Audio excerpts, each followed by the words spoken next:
ഈ ഒരു മാസം ജൂൺ മാസത്തിൽ വന്ന പ്രധാനപ്പെട്ട കറണ്ട് അഫയേഴ്സ് ആണ് നമ്മളിപ്പോൾ ചർച്ച ചെയ്യുന്നത്. കാരണം അത് നമ്മൾ നമുക്ക് സെപ്റ്റംബർ വരെ എത്തണം, എന്നാൽ മാത്രമേ നിങ്ങൾക്ക് ഈക്വൽ ആയിട്ട് പോകാൻ പറ്റത്തുള്ളൂ. അതുകൊണ്ടാണ് ഞാൻ പുതിയ ബാച്ചിലെ കുട്ടികളോടുകൂടെ ഈ ക്ലാസ്സിൽ ഇരിക്കാൻ പറഞ്ഞത്. അല്ലെങ്കിൽ അവർ വീക്കിലി കറണ്ട് അഫയേഴ്സ് സെഷനിൽ മാത്രം ഇരുന്നാൽ മതി. കാര്യം 2022 എഴുതുന്ന ആളുകൾ ഉള്ളപ്പോൾ അവർക്ക് ഒരു ബാക്ക്ഗ്രൗണ്ട് കിട്ടുന്നത് നല്ലതാണ്. നമ്മൾ ഏത് ടോപ്പിക് വരെ എടുത്തെന്ന് പറയാമോ? ഏത് ടോപ്പിക്കാണ് അതിൽ ഏതാണെന്നല്ലേ നമ്മൾ എടുത്തത്? 31 വരെ. 31. സർ ഈ PDF എവിടെയാണ് അവൈലബിൾ ആയിട്ട്? PDF ക്ലാസ് റൂമിൽ ഇട്ടിട്ടുണ്ട്. ഐ മീൻ ഇന്ന് നിങ്ങൾക്ക് ഇതിനകത്ത് തന്നില്ലേ? നിങ്ങളുടെ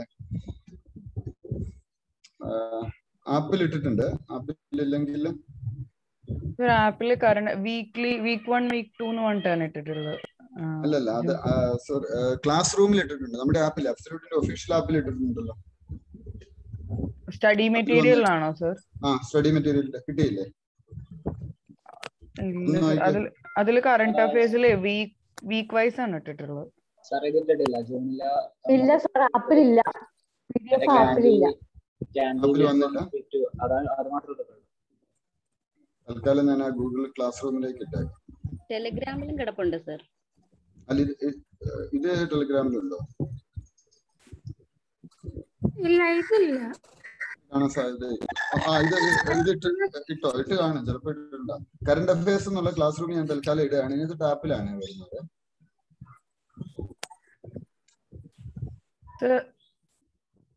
ക്ലാസ് റൂം കോഡ് ഏതാ കറണ്ട് അഫയേഴ്സിന്റെ? ക്ലാസ് റൂം കോഡ് ഞാൻ ചാറ്റിൽ ഇട്ടിട്ടുണ്ട്.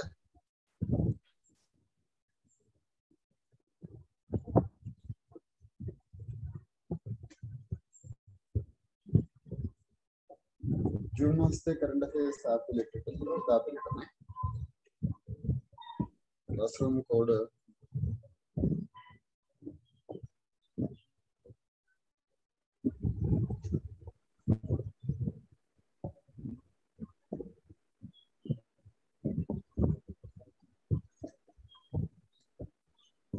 Hello sir. ഹലോ സർ, ഇന്നലെ 31 ടോപ്പിക് വരെയാണ് എടുത്തത്. 31 അല്ലേ? ഓക്കെ, അതിലേക്ക് വരാം. ഇപ്പോൾ ഞാൻ ആ ക്ലാസ് റൂം കോഡ് ടൈപ്പ് ചെയ്തിട്ടുണ്ട്.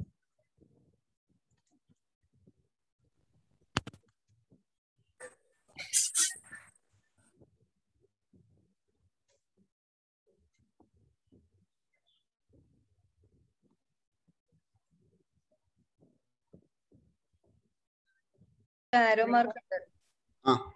അപ്പൊ അത് വെച്ചിട്ട് നമുക്ക് എങ്ങോട്ടേക്കും വേണമെങ്കിൽ ജസ്റ്റ് സെൻഡ് ചെയ്യാം. ജസ്റ്റ് ഫോൾഡറിലൊക്കെ അല്ലെങ്കിൽ ടെലഗ്രാം ഗ്രൂപ്പിലൊക്കെ എങ്ങനെയെങ്കിലും ഒരു സേവ്ഡ് മെസ്സേജ് പോലെ ആക്കിയിട്ട് അതിലേക്ക് സെൻഡ് ചെയ്യാൻ പറ്റും.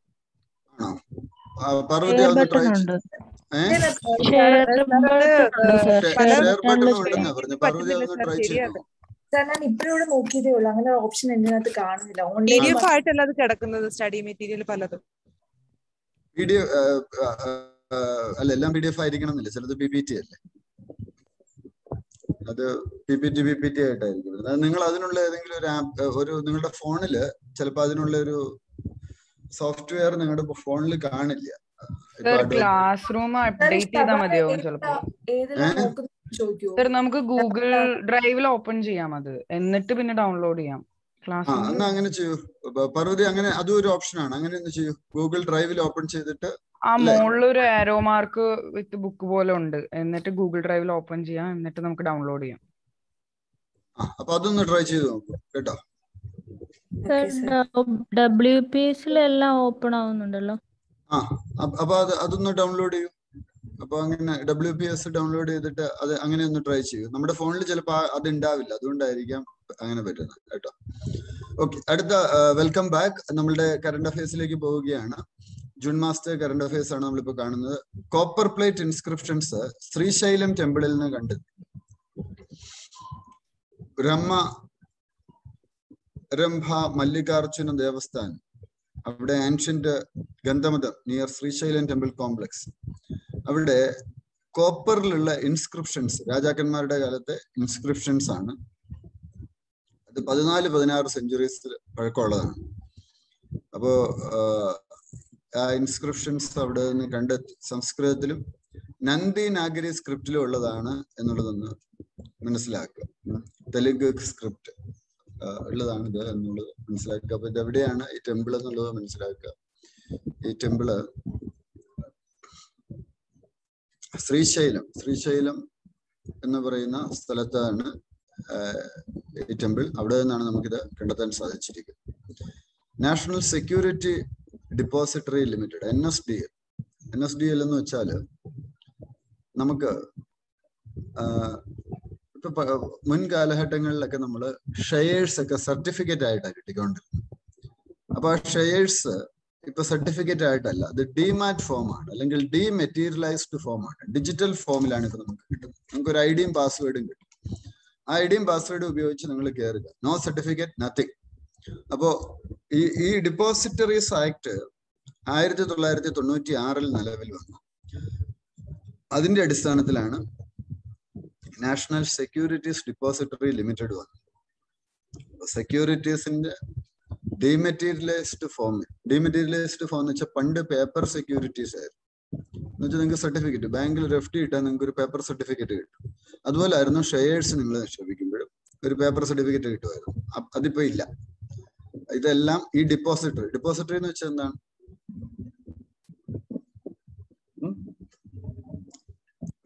ഒരു ഡിജിറ്റൽ ലോക്കർ എന്ന് വേണമെങ്കിൽ നമുക്ക് വിശേഷിപ്പിക്കാം depository.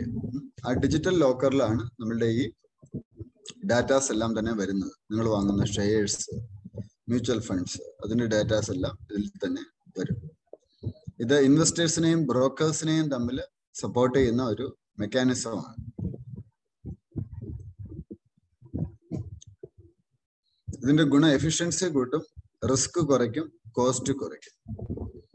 European Union generalised system of preferences. അടുത്ത ഒരു 38 ടോപ്പിക് നമ്പർ 38 ആണ്. European Commission to consider temporary withdrawal of the GSP generalised system of preferences plus status given to Sri Lanka. The GSP allows vulnerable developing countries to pay fewer or no duties on export to European Union. ഇത് ശ്രീലങ്കയെ support ചെയ്യാൻ വേണ്ടി European union ചെയ്ത ഒരു ഏർപ്പാടാണ്, അവരുടെ ഗ്രോത്തിന് വേണ്ടിയിട്ട്. അപ്പൊ GSP status ശ്രീലങ്കയ്ക്ക് കിട്ടി. അതുകൊണ്ടുള്ള ഗുണം എന്താണ്? അവരുടെ പ്രൊഡക്റ്റ് ടാക്സ് ഒന്നും ഇല്ലാതെ യൂറോപ്യൻ മാർക്കറ്റിൽ വരും. അതുകൊണ്ടുള്ള ഗുണം എന്താണ്? പ്രൊഡക്റ്റ് യൂറോപ്യൻ മാർക്കറ്റിൽ ചീപ്പാകും. അപ്പൊ കൂടുതൽ ആൾക്കാർ വാങ്ങും. അത് ആ നാടിനെ സംരക്ഷിക്കാനുള്ള ഒരു ഏർപ്പാട് കൂടിയാണ്. ഇപ്പൊ ശ്രീലങ്കയുടെ എക്കോണമി ആകെ ക്രൈസിസിലാണ്, അവര് തകർന്നിരിക്കുകയാണ്. അവർക്ക് ഇൻകം പ്രധാനമായിട്ടും വന്നുകൊണ്ടിരുന്ന എവിടുന്നായിരുന്നു? ഇൻകം അവർക്ക് പ്രധാനമായിട്ടും വന്നിരുന്ന ടൂറിസം, പിന്നെ ഏതായിരുന്നു? സ്പൈസസ്, ഇതൊക്കെയായിരുന്നു. അപ്പൊ ആ സെക്ടർ തകർന്നപ്പോ അത് അവരെ മൊത്തത്തിൽ ബാധിച്ചിട്ടുണ്ട്. ജീവൻ വായു എന്ന് പറയുന്ന IIT റോപ്പർ ഡെവലപ്പ് ചെയ്ത CPAP device, positive airway pressure therapy, continuous positive airway pressure therapy. ഇത് എന്തിനാണ് എന്ന് ചോദിച്ചാൽ, ഇത് നമ്മളാണ് uses a machine to help a person who has obstructive sleep apnea breathe more easily during sleep. ഇപ്പൊ ചിലർക്കൊക്കെ ഈ ഉറക്കത്തിന്റെ പ്രശ്നമൊക്കെ ഉണ്ട് അല്ലെ, ഒബ്സ്ട്രക്റ്റീവ് സ്ലീപ്പ് ഉണ്ട്, ഉറങ്ങാൻ സാധിക്കത്തില്ല. അപ്പൊ അങ്ങനെയൊക്കെ ഉള്ളവരുടെ എയർ പ്രഷർ ത്രോട്ടിലെ ഇൻക്രീസ് ചെയ്യുകയും അവർക്ക് കൃത്യമായി ഉറങ്ങാൻ സാധിക്കുകയും ഒക്കെ ചെയ്യും. ജാർദാലു മാംഗോ, ഇത് ഇന്നലെ നമ്മൾ കണ്ടതാണ്. ഇത് GI ടാഗ് കിട്ടി, ജിയോഗ്രഫിക്കൽ ഇൻഡിക്കേഷൻ കിട്ടി. ജസ്റ്റ് ഒന്ന് നോട്ട് ചെയ്യുക. ഇതൊക്കെ എല്ലാ ഇപ്പൊ എന്താന്ന് വെച്ചാൽ GI ടാഗ് കിട്ടിയ എല്ലാം കൂടെ നമ്മൾ നോക്കിക്കഴിഞ്ഞാൽ 10, 400, 500 എണ്ണം കാണും. അപ്പൊ എല്ലാം കൂടെ ഒന്നും പഠിക്കാൻ പറ്റത്തില്ല. ആ വർഷത്തെ പ്രധാനമായിട്ടും GI ടാഗ് കിട്ടിയത് നോട്ട് ചെയ്ത് പോവുകയെ എളുപ്പമുള്ളൂ. അപ്പൊ ആ വർഷം GI ടാഗ് കിട്ടിയത് അധികം ഒന്നും കാണത്തില്ല. അവിടെ 10, 15 എണ്ണേ കാണത്തുള്ളൂ, പ്രൊഡക്ട്സേ കാണത്തുള്ളൂ. അപ്പൊ അങ്ങനെ പഠിച്ചു പോവാണ് കുറച്ചുകൂടി ഈസി. ജാർദാലു സാർദാലു മാംഗോ എന്ന് പറയുന്നത് ഒരു പ്രത്യേക മാംഗോ ആണ്, ഭഗൽപൂരിൽ ഉണ്ടാവുന്ന. അതിന് 2018 GI ടാഗ് കിട്ടി. ഇനി ഇത് കണ്ടോ, ഇന്നലെ ഞാൻ നിങ്ങളോട് ചെയ്യാൻ പറഞ്ഞ ആക്ടിവിറ്റിയിലുള്ളതാണ് രാജപർബ ഫെസ്റ്റിവൽ. ഞാൻ നിങ്ങളോട് പറഞ്ഞു ഫെസ്റ്റിവൽസ് എല്ലാം എഴുതണം. ഇത് അവിടുത്തെ ഒരു ലോക്കൽ ഫെസ്റ്റിവലാണ്. ഭാരതീയ കലയും സംസ്കാരവും എന്ന് പറഞ്ഞ എൻ്റെ ആ പുസ്തകത്തിലും ഇത്തരത്തിലുള്ള ഫെസ്റ്റിവലുകളെ കുറിച്ചൊക്കെ വളരെ വിശദമായിട്ട് പ്രതിപാദിക്കുന്നു. This is a 3-day long festival dedicated to Mother Earth and womanhood at large. First day of the festival is called Pahali Raja. Second is called Midhuna Sankranti. Third is called Baudaha or Basi Raja. Final day is called Vasumati Snana. ഈ ബോൾഡിൽ കൊടുത്തിരിക്കുന്നത് നിങ്ങളൊന്ന് മനസ്സിലാക്കേണ്ട major point ആണ്. ഭൂമി ദേവിക്കും സ്ത്രീകൾക്കും വേണ്ടിയിട്ടുള്ള ഒരു ഫെസ്റ്റിവലാണ്.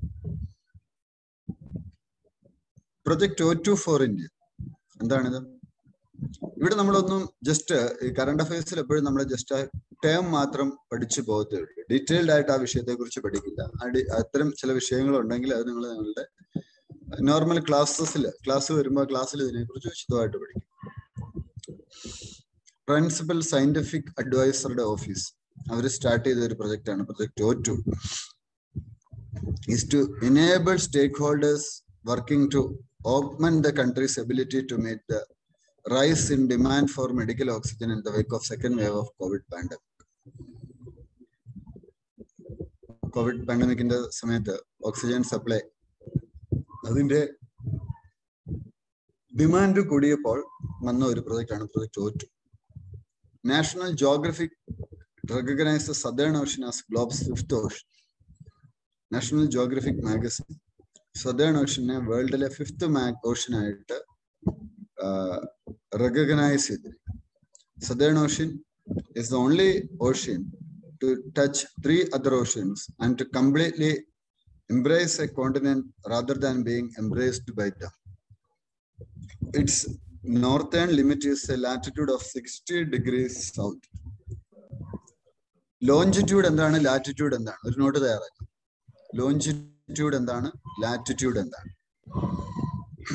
It is also defined by its Antarctic circumpolar current that was formed 34 million years ago. The current flows from west to east around Antarctica. International Hydrographic Organization too had recognized the term in 1937 before repealing in 1953. അപ്പോൾ ഒരു 5th ocean Southern Ocean എന്ന് national geographic magazine suggest ചെയ്തിരിക്കുകയാണ്. ഈ charities aid ഫൗണ്ടേഷന്റെ ഒരു index ആണ് world giving index 2021 എന്നറിയപ്പെടുന്നത്. September 2010 ആദ്യമായിട്ട് വരുന്നത്. ഇതില് ഗിവിംഗ് ബിഹേവിയറിൽ നോക്കുന്നത് help a stranger, donated money to charity, volunteer time to an organisation, ഇതൊക്കെയാണ് നോക്കുന്നത്. അങ്ങനെ മോസ്റ്റ് ജനറസ് കൺട്രി ആയിട്ട് വന്നിരിക്കുന്ന ഇന്തോനേഷ്യ, ഓസ്ട്രേലിയയും ന്യൂസിലാൻഡുമാണ് ഹൈ ഇൻകം കൺട്രി എന്ന് വന്നിരിക്കുന്നത്. ഇന്ത്യയുടെ പൊസിഷൻ 14. അതുപോലെ GI സർട്ടിഫിക്കേഷൻ കിട്ടിയ മറ്റൊരു നേന്ത്രപ്പഴമുണ്ട്, അത് ജാൽഗോൺ ബനാന പഴമാണ്. അത് മഹാരാഷ്ട്രയിൽ നിന്നുള്ള ജാൽഗോൺ ബനാന. ഇന്ത്യ വേൾഡ് ബനാന പ്രൊഡക്ഷനിൽ ഞാൻ ആദ്യം ഇന്നലെ ഞാൻ നിങ്ങളോട് ഇന്ത്യയുടെ ചെയ്യാൻ പറഞ്ഞപ്പോൾ ഞാൻ പറയാതിരുന്ന ഒരു ഏരിയ ഉണ്ട്. എന്താന്ന് വെച്ചാൽ അഗ്രികൾച്ചർ, ആ സ്റ്റേറ്റിലെ അഗ്രികൾച്ചർ, അവിടുത്തെ മണ്ണ്, സോയിൽ, ഏത് ടൈപ്പ് സോയിലാണ് അവിടെ ഉള്ളത്, അഗ്രികൾച്ചർ ഏതൊക്കെയാണ്, ആ അഗ്രികൾച്ചറിൽ അവരുടെ കോൺട്രിബ്യൂഷൻ ഏതൊക്കെയാണ്, ഇത്രയും കാര്യങ്ങളോട് ഒന്ന് ആഡ് ചെയ്യും. 70% ബനാന പ്രൊഡക്ഷൻ കേരളം, മഹാരാഷ്ട്ര, തമിഴ്നാട്, ഗുജറാത്ത്, ആന്ധ്രാപ്രദേശ്, ഉത്തർപ്രദേശ്, ബീഹാർ, മധ്യപ്രദേശ് ഇവിടെ നിന്നാണ്. ബ്രിക്സിന്റെ പുതിയൊരു യൂണിവേഴ്സിറ്റി വരും. എവിടെ വരുന്നത്? BRICS network university. അതിലെന്താ വരുന്നത്? It is a union of higher education institutions of the 5 BRICS countries. ASEAN university ഇന്ത്യയിൽ വന്നു റീസെന്റ്. അതുപോലെ തന്നെയുള്ള ഒരു ഏർപ്പാടാണ്. Formed with the objective of enhancing educational cooperation in general, and especially in the realm of research and innovation. IIT Bombay is the lead institution of India for BRICS Network University. ഇതൊരു network യൂണിവേഴ്സിറ്റിയാണ്. Higher educational institutions എല്ലാം തമ്മിലുള്ള ഒരു നെറ്റ്വർക്കാണ് ഇതിൽ. Topic number 47, drone survey mandatory for all national highways projects. Ministry പറഞ്ഞു drone surveys വേണം. എന്തിനാണ്? ഇപ്പൊ നമ്മുടെ നാട്ടിലാണ് ഈ പല റോഡുകളും ഇങ്ങനെ വളഞ്ഞും തെളിഞ്ഞും പൊലിഞ്ഞും ഒക്കെ പോകും. വിദേശ രാജ്യങ്ങളിലെല്ലാം റോഡ് സ്ട്രെയിറ്റ് ആണോ? അപ്പൊ ഒരു ഡ്രോൺ സർവേ കൂടെ ചെയ്തു കഴിഞ്ഞാൽ, ഡ്രോൺ ഉപയോഗിച്ച് ചെയ്തു കഴിഞ്ഞാൽ സംഗതി എളുപ്പമുണ്ട് അല്ലേ? അവർ ഒരു ഡാറ്റ ലേക്ക് ക്രിയേറ്റ് ചെയ്യാൻ പ്ലാൻ ചെയ്തിട്ടുണ്ട്. വീഡിയോസും എല്ലാം ഈ രീതിയിൽ ഷൂട്ട് ചെയ്തിട്ടുണ്ട്.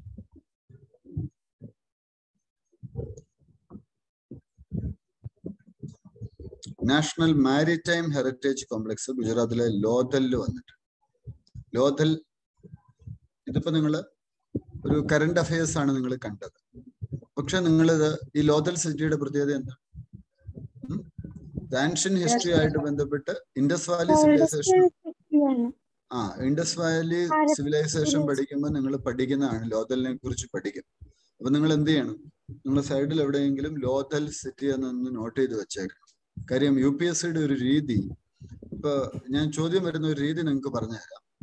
ഇപ്പൊ ഇത് ഇവിടെ ഈ കറണ്ട് അഫയേഴ്സ് നമ്മൾ ലോഥലിനെ കുറിച്ച് ഒന്നും മനസ്സിലാക്കുന്നില്ല. ഒരു ഒറ്റ പോയിന്റേ ഉള്ളൂ. എന്താണ്? It is an ancient Indus valley civilisation dating to 2400 BC എന്ന് മാത്രമേ ഉള്ളൂ. ഇമ്മീഡിയറ്റ് ആയിട്ട് നിങ്ങൾ ഗൂഗിൾ ചെയ്യുക, അല്ലെങ്കിൽ ആൻഷ്യന്റ് ഹിസ്റ്ററിയുടെ പുസ്തകം എടുക്കുക, ലോഥലിന്റെ കോൺട്രിബ്യൂഷൻസ് മനസ്സിലാക്കുക. കാര്യം UPSC നോക്കുന്നത് നിങ്ങൾക്കൊരു കാര്യങ്ങൾ അറിയാനുള്ള താല്പര്യമുള്ള ഒരാളാണോ എന്നുള്ളത് ടെസ്റ്റ് ചെയ്യാൻ. ലോഥൽ എന്നുള്ളൊരു പത്രവാർത്ത കണ്ടാൽ അതിനെക്കുറിച്ച് കൂടുതൽ അറിയാൻ നിങ്ങൾ താല്പര്യപ്പെടുന്നുണ്ടോ? സോ അത് പ്രധാനപ്പെട്ട കാര്യം തന്നെയാണ്. ആ രീതിയിൽ നിങ്ങൾ പ്രിപ്പയർ ചെയ്ത് പോവുക. ആദ്യ പ്രശിക്ഷൺ പോർട്ടൽ, ഇതൊരു സെൻട്രൽ റിപ്പോസിറ്ററി ആണ്. ട്രെയിനിങ് പ്രോഗ്രാംസിന്റെ tribal research institutes, different divisions of ministry, national society for education of tribal students, centre of excellence funded by ministry of tribal affairs, അവരുടെയൊക്കെ ഒരു സംഭവം. വിവാടെക് എന്ന് പറയുന്നത് എന്താണ്? യൂറോപ്പിലെ ഒരു ഡിജിറ്റൽ സ്റ്റാർട്ടപ്പ് ആണ്. സ്റ്റാർട്ടപ്പ് ഇവന്റ്സ് ആണ്. ഇത് പാരീസിൽ എല്ലാ വർഷവും നടക്കുന്നുണ്ട്, 2016 മുതൽ. അപ്പൊ jointly organized by Publicis Group, അടുത്തൊരു അഡ്വർടൈസിംഗ് ആൻഡ് മാർക്കറ്റിംഗ് കോൺഗ്ലോമറേറ്റ് ആണ്.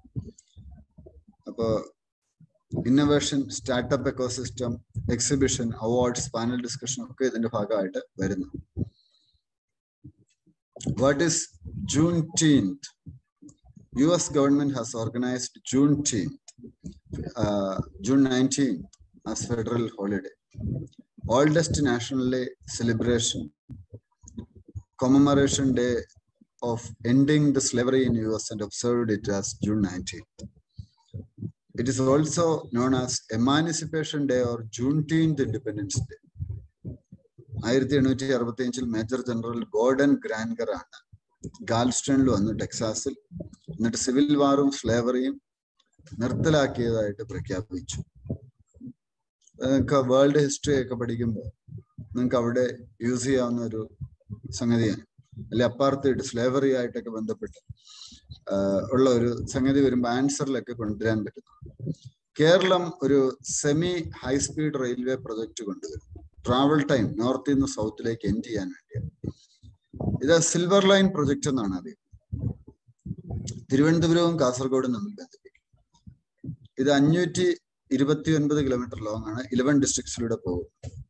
ഇത് KRDCL, കേരയിൽ, അവര് കേരള ഗവൺമെന്റിന്റെയും യൂണിയൻ മിനിസ്ട്രി ഓഫ് റെയിൽവേസിന്റെയും ഒരു ജോയിന്റ് വെഞ്ചർ ആണ്. അവരാണ് ഇത് ലോഞ്ച് ചെയ്യുന്നത്.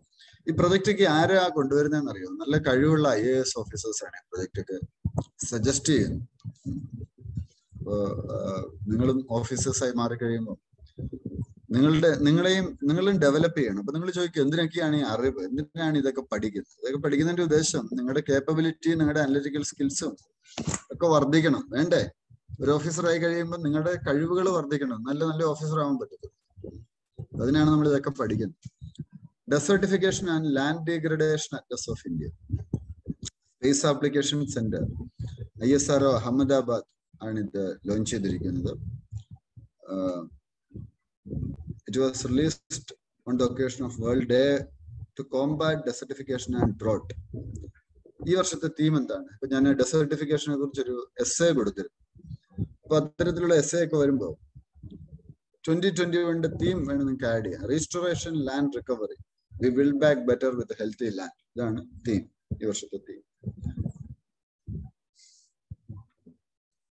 ഗൾഫ് ഓഫ് ഏദൻ എവിടെയാണ്?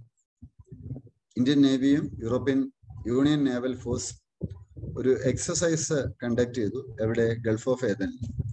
Gulf of Aden, also known as Gulf of Barbera, is a deep water gulf between Yemen to the north, Arabian Sea to the east, Djibouti to the west, Gaddafi Channel, Sokotra, Yemen, Somalia to the south. In the northwest, it connects with the Red Sea through Bab el-Mandeb Strait, and it connects with the Arabian Sea to the east. To the west, it narrows to the Gulf of Tadjoura in Djibouti. മലയാളത്തിൽ ഇവിടെ ഇറങ്ങിയ ഒരു സിനിമയുടെ പേര് Djibouti. ആണോ? നിങ്ങൾ ആ cinema പേര് കണ്ടായിരുന്നോ? ജിബൂട്ടി എന്നുള്ളത് ഞാന് നമ്മുടെ ഫ്ലവേഴ്സ് ചാനലില് സ്റ്റാർ ചലഞ്ച് എന്നുള്ള ഒരു പ്രോഗ്രാം ചെയ്തിരുന്നു. അതില് ഈ സിനിമാ താരങ്ങളെ കൊണ്ടൊക്കെ ഫയർ വാക്കും ഒക്കെ ചെയ്യിച്ച ഞാനാണ് ആ പ്രോഗ്രാം. ആ പ്രോഗ്രാമിന്റെ ക്യാമറാമാൻ ആയിരുന്ന ആളാണ് സിനിമ സംവിധാനം ചെയ്തത്. ജിബൂട്ടി എന്ന് പറഞ്ഞ ഒരു രാജ്യമാണ് കേട്ടോ. പത്രങ്ങളിലൊക്കെ അതിനെ കുറിച്ച് ഇവിടെ വന്നിരുന്നു. അപ്പൊ ഈ ഗൾഫ് ഓഫ് ഏദൻ എന്നുള്ള ഈ ടോപ്പിക്ക് കാണുമ്പോൾ നിങ്ങൾ നേരെ ചെയ്യേണ്ടത് അറ്റ്ലസ് എടുക്കുക. വേൾഡ് അറ്റ്ലസ് എടുത്തിട്ട്, വേൾഡ് മാപ്പ് എടുത്തിട്ട്, അല്ലെ വേൾഡ് അറ്റ്ലസ് എടുത്തിട്ട് നിങ്ങൾ ഒരു ഫ്ലൂറസൻ പെൻ വെച്ചിട്ട് ഈ പറഞ്ഞ പോയിന്റ്സ് എല്ലാം ഒന്ന് മാർക്ക് ചെയ്യുക. അല്ലാതെ ഇത് പഠിക്കാൻ പറ്റത്തില്ല. അല്ലാതെ പഠിച്ചാൽ മറന്നുപോകും. ഇതൊന്നും നമ്മുടെ ഓർമ്മയിൽ നിൽക്കത്തില്ല. അപ്പൊ നിങ്ങൾക്ക് പഠിക്കണം എന്നൊരു ആഗ്രഹം ഉണ്ട്, നിങ്ങൾ എന്ത് ചെയ്യണം? നിങ്ങളിത് ഈ തരത്തിൽ ഇത് പഠിക്കാൻ ശ്രമിക്കും. ഈ രീതിയിലാണ് നിങ്ങളിത് പഠിക്കേണ്ടത്. ഗൾഫ് ഓഫ് ഏദൻ എവിടെയാണ്? ഇതൊക്കെ പ്രധാനപ്പെട്ടാണ്. UPSCയുടെ ഒരു ഫേവറേറ്റ് ആണ് കേട്ടോ. ഗൾഫ്, സ്ട്രൈറ്റുകള്, ഗൾഫ്, ഇതൊക്കെ അവർ കൃത്യമായിട്ട് പലപ്പോഴും ചോദിക്കും. പാസസ്, ഇതൊക്കെ ജോഗ്രഫി എന്നുള്ള ഒരു പ്രധാനപ്പെട്ട ഏരിയാസ്. നിങ്ങൾ നോക്കി പഠിക്കും. ഇതൊന്നും കാണുമ്പോൾ പേടിയല്ല വേണ്ടത്. മറിച്ച് ഒരു അറ്റ്ലസ് വാങ്ങിക്കാത്തവർ വാങ്ങിക്കുക കേട്ടോ. ഓൺലൈൻ ആണെങ്കിലും വാങ്ങിക്കാം. അല്ലെങ്കിൽ ഗൂഗിൾ എർത്ത് എടുക്കുക. ഗൂഗിൾ എർത്ത് എടുത്തിട്ട് അടിച്ചു കൊടുക്കുക. ഗൾഫ് ഓഫ് ഏദൻ അടിച്ചു കൊടുക്കുക. ഡയറക്റ്റ് ആയിട്ട് അവിടേക്ക് നമ്മൾ നമുക്കിപ്പോ ഇന്റഗ്രേറ്റഡ് തിയേറ്റർ കമാൻഡ്, നമുക്കൊരു യൂണിഫൈഡ് കമാൻഡ് വന്നിരിക്കുന്നു. 3 സർവീസസ്, ആർമി, നേവി, എയർഫോഴ്സ്, ഒരു സിംഗിൾ കമാൻഡ്. അതിന്റെ ഗുണം എന്താണ്? Four geographical areas that are of strategic and security concern. ഇങ്ങനെ വരുന്നതുകൊണ്ടുള്ള ഗുണം എന്താണ്? നമുക്ക് ശത്രുവിനെ ഒരുമിച്ച് നേരിടാൻ പറ്റുമോ? ഇത് എന്തിന്റെ അടിസ്ഥാനത്തിലാണ് ഇങ്ങനെ വന്നത്? ഇന്റഗ്രേറ്റഡ് തിയേറ്റർ കമാൻഡ് വന്നത് ഷെക്കാദാർ കമ്മിറ്റി റിപ്പോർട്ടിന്റെ അടിസ്ഥാനത്തിൽ. അതും പ്രധാനപ്പെട്ടതാണ്, അത് നോട്ട് ചെയ്യും. അപ്പൊ 3 ഇന്റഗ്രേറ്റഡ് തിയേറ്റർ കമാൻഡ്സ് ആണ് വന്നിരിക്കുന്നത്. അത് ക്ലാരിറ്റിയോടെ മനസ്സിലാക്കണം. ചൈന ബോർഡറിൽ northern, western for Pakistan and southern for maritime law. നിങ്ങളുടെ GS ആൻസേഴ്സിലൊക്കെ മെയിനിൽ ഇത് കൊണ്ടുവരും. NIXI, national internet exchange of India, ഇതൊരു നോട്ട് ടു പ്രോഫിറ്റ് ഓർഗനൈസേഷൻ ആണ്. 2003 മുതൽ വർക്ക് ചെയ്യുന്നുണ്ട്.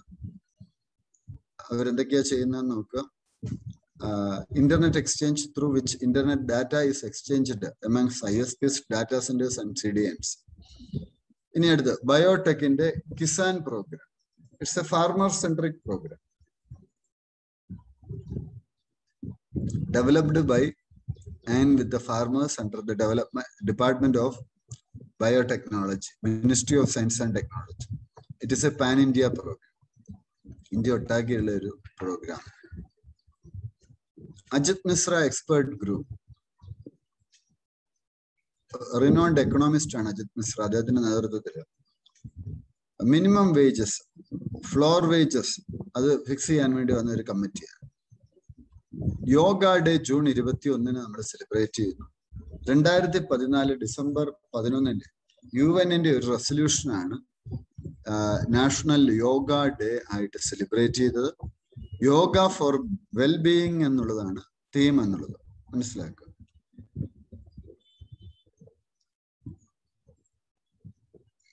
ജാൻ ഹേ ടു ജഹാൻ ഹേ എന്താണ് ministry of minority affairs, corona vaccination, rural remote areas, crush and curve the rumours. ഇപ്പൊ നിങ്ങൾക്കറിയാം കാശ്മീരിലൊക്കെ വാക്സിൻ എടുക്കാൻ ചെന്നവരെ കല്ലെറിഞ്ഞ് ഓടിക്കുന്ന വീഡിയോ നിങ്ങൾ കണ്ടോ?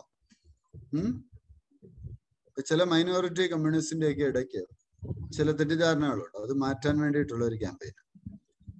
ബ്ലാക്ക് സോഫ്റ്റ് ഷെൽ ടർട്ടിൽ, ഇതൊരു ഫ്രഷ് വാട്ടർ സ്പീഷീസ് ആണ്.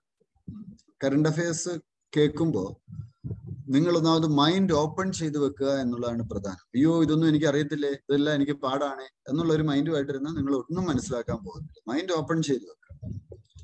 ഒരുപാട് ആളുകൾക്കും സ്ഥിരമായി പത്രം വായനയോ അങ്ങനത്തെ ഒരു ഏർപ്പാടൊന്നും ഉണ്ടായിരുന്നില്ല. അതുകൊണ്ടാണ് പലർക്കും ഇതെന്താന്നൊക്കെ ഒന്ന് മനസ്സിലാക്കാൻ പാട്. നമ്മളൊരു പുതിയ കാര്യം മനസ്സിലാക്കുന്നു, പുതിയൊരു അറിവ് കിട്ടുന്നു. That's it. ആ ഒരു മൈൻഡ് സെറ്റോട് കൂടി വേണം നിങ്ങൾ ക്ലാസ്സിലിരിക്കാൻ. So black soft shell turtle, ഇതൊരു ഫ്രഷ് വാട്ടർ ടേർട്ടിലാണ്. IUCN-ന്റെ ക്രിട്ടിക്കലി എൻഡേഞ്ചേർഡ് എന്നുള്ള ലിസ്റ്റിൽ വരുന്നത്. IUCN-ന്റെ ലിസ്റ്റിനെ കുറിച്ച് ഒരു നോട്ട് തയ്യാറാക്കി. International union for conservation of nature, critically endangered അങ്ങനെ അതിൽ വരുന്ന പ്രധാനപ്പെട്ട ഇന്ത്യയിൽ നിന്നുള്ള അനിമൽസ് ഏതൊക്കെയാണ് എന്നുള്ളത് ഒന്ന് നോട്ട് ചെയ്യുക. IUCN-ലെ international union for conservation of nature അവരുടെ പല ലിസ്റ്റുകളെ കുറിച്ച് ഒരു നോട്ട് തയ്യാറാക്കുക. ലിസ്റ്റുകൾ എന്ന് വെച്ചാൽ ക്രിട്ടിക്കലി എൻഡേഞ്ചേർഡ്, വൾണറബിൾ, ഇങ്ങനെ ഓരോ ലിസ്റ്റുകളും. അതുപോലെ Indian wild life protection act 1972 ഒന്ന് റെഫർ ചെയ്യും, ജസ്റ്റ് ഒന്ന് റെഫർ ചെയ്യും. ഇനി അടുത്തത് ഇതെവിടെയാണ് കാണപ്പെടുന്നത്? ഇത് ബ്രഹ്മപുത്ര റിവർ വാലീസിലാണ് കാണപ്പെടുന്നത്. ദ ബ്ലാക്ക് സോഷ്യൽ turtle was thought to be extinct in the wild. അത് എക്സ്റ്റിൻറ്റ് ആയി എന്നാണ് വിചാരിച്ചിരുന്നത്. പക്ഷെ ഇപ്പൊ എവിടെയുണ്ട്? അത് ചില ടെമ്പിൾ പോൺസിലും ബംഗ്ലാദേശിലും ഒക്കെ ഇത് ഉണ്ട്. ഹയഗ്രീവ മഹാദേവ ടെമ്പിൾ കമ്മിറ്റി അവരൊരു MOU 2 NGOസുമായിട്ട് സൈൻ ചെയ്തു. എന്തിനു വേണ്ടിയിട്ടാണ്? ഈ ടേർട്ടിലിനെ പ്രൊട്ടക്ട് ചെയ്യാൻ വേണ്ടിയിട്ട്. ടീ ഡേ ഓപ്ഷൻ ആസാമിലെ ജോർഹട്ട് ചെയ്തു. ജോർഹട്ട് അറിയപ്പെടുന്നത് ടീ ക്യാപിറ്റൽ എന്ന്. ഇന്ത്യയിലെ എവിടുത്തെ ടീ ആണ് ഏറ്റവും ബെസ്റ്റ് ടീ? എവിടുത്തെയാ? ഡാർജിലിംഗ് അല്ലെ? നല്ല ടീ എങ്ങനെ ഇരിക്കുന്ന അറിയാം? തുള്ളിക്കളിക്കും, ഉരുണ്ടായിരിക്കുന്നു നല്ല ടീ. കണ്ടിട്ടുണ്ടോ? ഏറ്റവും വിലപിടിപ്പുള്ള ടീ നല്ല റൗണ്ട് ആയിട്ടിരിക്കും. അതങ്ങനെ താഴോട്ടിട്ടാ ഇങ്ങനെ ഡാൻസ് ചെയ്യുക, ടീ ഡാൻസ് ചെയ്യും. World's first GM rubber sapling ഇത് എവിടുന്നാ ഉണ്ടായ? Genetically modified rubber sapling. അത് ഗുവാഹത്തിയിലെ ആസാമില് ഉണ്ടാക്കി. ഇത് ആരാ ഡെവലപ്പ് ചെയ്ത്? Kerala based rubber research institute of India, കോട്ടയത്തുള്ള സ്ഥാപനമാണ്. അവരാണിത് ഡെവലപ്പ് ചെയ്തത് കേട്ടോ. ആദ്യത്തെ GM കോർപ്പ്. അടുത്തൊരു നോട്ട് നിങ്ങൾ തയ്യാറാക്കേണ്ടത് ജനറ്റിക്കലി മോഡിഫൈഡ് ക്രോപ്സ്. ഒരു നോട്ട് തയ്യാറാക്കുക. ഇത് UPSCയുടെ ഒരു ഫേവറേറ്റ് ആണ്. Genetically modified crops. Genetically modified crops എന്ന് വെച്ചാല് ഇപ്പൊ ബീറ്റ് കോട്ടൺ ഉണ്ട്. കോട്ടൺ എന്ന് വെച്ചാൽ അതിൽ ചില ഈച്ച വന്നിട്ട് അത് കുത്തി അത് കേടാൻ. അപ്പൊ ആ ഈച്ചനെ പ്രിവെന്റ് ചെയ്യുന്ന മോഡിഫിക്കേഷൻ ആ കോട്ടണിൽ വരുത്തുകയാണ്. മനസ്സിലാവുന്നുണ്ടോ? ഈ രീതിയിലാണിത് മുൻപോട്ടേക്ക് പോകുന്നത്. അപ്പോൾ പ്രൊഡക്ഷൻ കൂടും, കർഷകരുടെ വരുമാനം കൂടും. അങ്ങനെയുള്ള പോസിറ്റീവ് സൈഡ് ഉണ്ട്. നെഗറ്റീവ് സൈഡ് എന്താണ്? ചിലർ പറയും അത് നമ്മളൊരു പ്രകൃതിയുടെ സ്വാഭാവിക തുലനാവസ്ഥയ്ക്ക് മാറ്റം വരുത്തുന്നതാണെന്നൊക്കെ ചിലർ എഗെയിൻസ്റ്റ് ആയിട്ടും പറയാറുണ്ട്. GM ക്രോപ്സ് പൊതുവെ UPSC കഴിഞ്ഞ 10 വർഷമായിട്ട് പലപ്പോഴും ചോദിച്ചുകൊണ്ടിരിക്കുന്ന ഒരു വിഷയമാണ് എന്ന് മനസ്സിലാക്കി. സൂയസ് കനാല് വാർത്തകളിൽ നിറഞ്ഞിരുന്നു റീസെന്റ്. ഇതും നിങ്ങൾ ഈ പറഞ്ഞ പോലെ ഗൂഗിൾ മാപ്പ് എടുത്ത് അല്ലെങ്കിൽ നിങ്ങളുടെ എന്താ പറയുക, നിങ്ങളുടെ വേൾഡ് അറ്റ്ലസ് ഇപ്പൊ തന്നെ എടുത്തു പോകുക. വേൾഡ് അറ്റ്ലസ് എപ്പോഴും കൈ കാണും. ഒരു മാർക്കർ പെന്നും കൈ കാണും. ഫ്ലൂറസെന്റ് മാർക്കർ ഇല്ലേ, ഈ പല കളറിലുള്ള, അതെടുത്ത് ഇങ്ങനെ ഒന്ന് വരച്ചു വിടണം. ഇപ്പൊ ക്ലാസ് എടുക്കുമ്പോൾ തന്നെ എൻ്റെ ഒരു അഭിപ്രായം പറഞ്ഞാൽ നിങ്ങളുടെ കയ്യിൽ അറ്റ്ലസ് വേണം. അറ്റ്ലസ് എടുത്തിട്ട് നിങ്ങളത് മാർക്ക് ചെയ്തു. സിയസ് കനാൽ എന്ന് പറയുന്ന ആർട്ടിഫിഷ്യൽ വാട്ടർവേ ആണ്. അത് Suez in Egypt, north to south across the isthmus of Suez of Egypt, connect the Mediterranean sea and the red sea. Canals separate the African continent from Asia. അത് ഏഷ്യയും ആഫ്രിക്കയും തമ്മിൽ വേർതിരിക്കുന്ന. It provides the shortest maritime route between Europe and the lands lying around the Indian and Western Pacific Oceans. It is one of the world's most heavily used shipping lanes, carrying over 12% of the world trade by volume. യൂറോപ്പിനെ Indian and western Pacific ഓഷ്യൻസിലേക്ക് പെട്ടെന്ന് connect ചെയ്യുന്ന സ്ഥലമാണ്. Pygmy hogs അടുത്ത് 8 pygmy hogs Manas national പാർക്കിൽ release ചെയ്യപ്പെട്ടു. Pygmy hog conservation പ്രോഗ്രാമിന്റെ ഭാഗമായിട്ടാണ്. ഞാൻ ആദ്യം തന്നെ നിങ്ങളോട് പറഞ്ഞു നാഷണൽ പാർക്സിനെ കുറിച്ചൊക്കെ ഒരു ഐഡിയ ഉണ്ടാക്കി വെക്കുക. അപ്പോ മനസ് 60 പിഗ്മി ഹോക്സ് ഉണ്ട്. Their home where their last original population still survives. PHCP എന്ന് പറഞ്ഞാൽ എന്താ? 1995 ഡുറാൽ വൈൽഡ് ലൈഫ് കൺസർവേഷൻ ട്രസ്റ്റ് UK-ലുള്ളതാണ്. അവര് ഫോറസ്റ്റ് ഡിപ്പാർട്ട്മെന്റ് ഗവൺമെന്റ് ഓഫ് ആസാമുമായിട്ട് ചേർന്നിട്ട് ഇത്തരത്തിലുള്ള ഒരു പ്രോഗ്രാം ആരംഭിച്ചു. സോ പിഗ്മി ഹോക്സ് എന്ന് പറയുന്ന rarest and smallest wild pigs ആണ്, പന്നികളാണ്, വളരെ ചെറുതാണ്, കുഞ്ഞാണ്. ഇത് ഡെൻസ് അലുവിയൽ ഗ്രാസ് ലാൻഡ്സിലെ നേറ്റീവ് സദേൺ ഫുഡ് ഹിൽസിലൊക്കെ നമുക്ക് കാണാം. ഇത് മനസ്സിലാണ് കൂടുതലായിട്ടും കാണാൻ സാധിക്കുക. ഏറ്റവും ത്രെറ്റൻഡ് മാമൽസിൽ ഒന്നാണ്. ക്രിട്ടിക്കലി എൻഡേഞ്ചേർഡ് ആണ്, IUCN റെഡ് ലിസ്റ്റിൽ വരുന്നതാണ്. പിഗ്മി ഹോഗ് ഷെഡ്യൂൾഡ് 1-ൽ വരുന്ന ആനിമലാണ്. വൈൽഡ് ലൈഫ് പ്രൊട്ടക്ഷൻ ആക്ട് അതിൽ ഷെഡ്യൂൾഡ് ഉണ്ട്. ആ ഷെഡ്യൂൾ 1-ൽ വരുന്ന വൈൽഡ് ലൈഫ് പ്രൊട്ടക്ഷൻ ആക്ട് 1972 നിങ്ങൾ നോക്കുമ്പോൾ ഷെഡ്യൂൾസും കൂടെ ഒന്ന് നോക്കി. Saint Vincent and the Grenadines. Grenada എന്ന് പറയുന്ന ഒരു ഐലൻഡാണ്, കരീബിയൻ ഐലൻഡ്. അത് ലെസർ ആന്റിലീസിൽ പെടുന്നതാണ്. വെസ്റ്റ് ഇൻഡീസിന്റെ cabinet approved and agreement between India and Saint Vincent the Grenadines for the exchange of information and assistance in collection with respect to taxes. അപ്പൊ ഈ ഐലൻഡ് നേഷൻസിൽ കൊണ്ട് ആളുകൾ, ഈ കള്ളപ്പണക്കാരൊക്കെ പൈസ നിക്ഷേപിക്കും. അപ്പൊ ആ വിവരങ്ങൾ പരസ്പരം തരാം എന്നുള്ള ഒരു കുഞ്ഞു രാജ്യങ്ങൾ ഒരു നീക്കുപോക്ക് വന്നിരിക്കും. Black sea, an inland sea located between far southeastern Europe and far western edges of the continent of Asia and the country of Turkey. അപ്പൊ ഇത് എവിടെയാണ് ഈ ബ്ലാക്ക് സീ നിലനിൽക്കുന്നത് എന്നുള്ളത് നോക്കാം. ബ്ലാക്ക് സീ എവിടെയാണ് എന്നുള്ളത് നോക്കാം. ബോർഡറിംഗ് കൺട്രീസ് എന്ന് പറയുന്ന Romania, Bulgaria, Ukraine, Russia, Georgia, Turkey ഒക്കെ. ഒരു അസൈൻമെന്റ് കൂടെ ഞാൻ തരാം. ലോകത്തിലെ ലാൻഡ് ലോക്ഡ് കൺട്രീസ് ഏതൊക്കെയാണ്? എല്ലാ കോണ്ടിനെന്റിൽ നിന്നുള്ള ലാൻഡ് ലോക്ഡ് കൺട്രീസ്. നിങ്ങൾക്ക് വേൾഡ് മാപ്പ് ഒന്ന് പരിചയപ്പെടാനാണ് ഞാൻ ഇങ്ങനത്തെ സംഗതികൾ തരുന്നത്. ലാൻഡ് ലോക്ഡ് എന്ന് വെച്ചാൽ സീ ഇല്ലാത്ത 4 സൈഡും ലാൻഡ് മാത്രമുള്ള കൺട്രീസ്. ഇങ്ങനെ പതിയെ നിങ്ങൾ ഈ മാപ്പുമായിട്ടൊരു റിലേഷൻഷിപ്പ് വേണം. നിങ്ങളുടെ മുറിയിൽ ഒരു വേൾഡ് പൊളിറ്റിക്കൽ മാപ്പും ഫിസിക്കൽ മാപ്പും വേണം. പഠിച്ചു പോകണം. നിങ്ങളൊരു പത്രം വായിക്കുമ്പോൾ ഉടനെ നോക്കി വലിയ ഒരെണ്ണം ഈ ഷോപ്സിലൊക്കെ കിട്ടും, വലിയ മാപ്പ് കിട്ടും, ഒരെണ്ണം വാങ്ങിച്ചു വെക്കുന്നത് നല്ലതാണ്.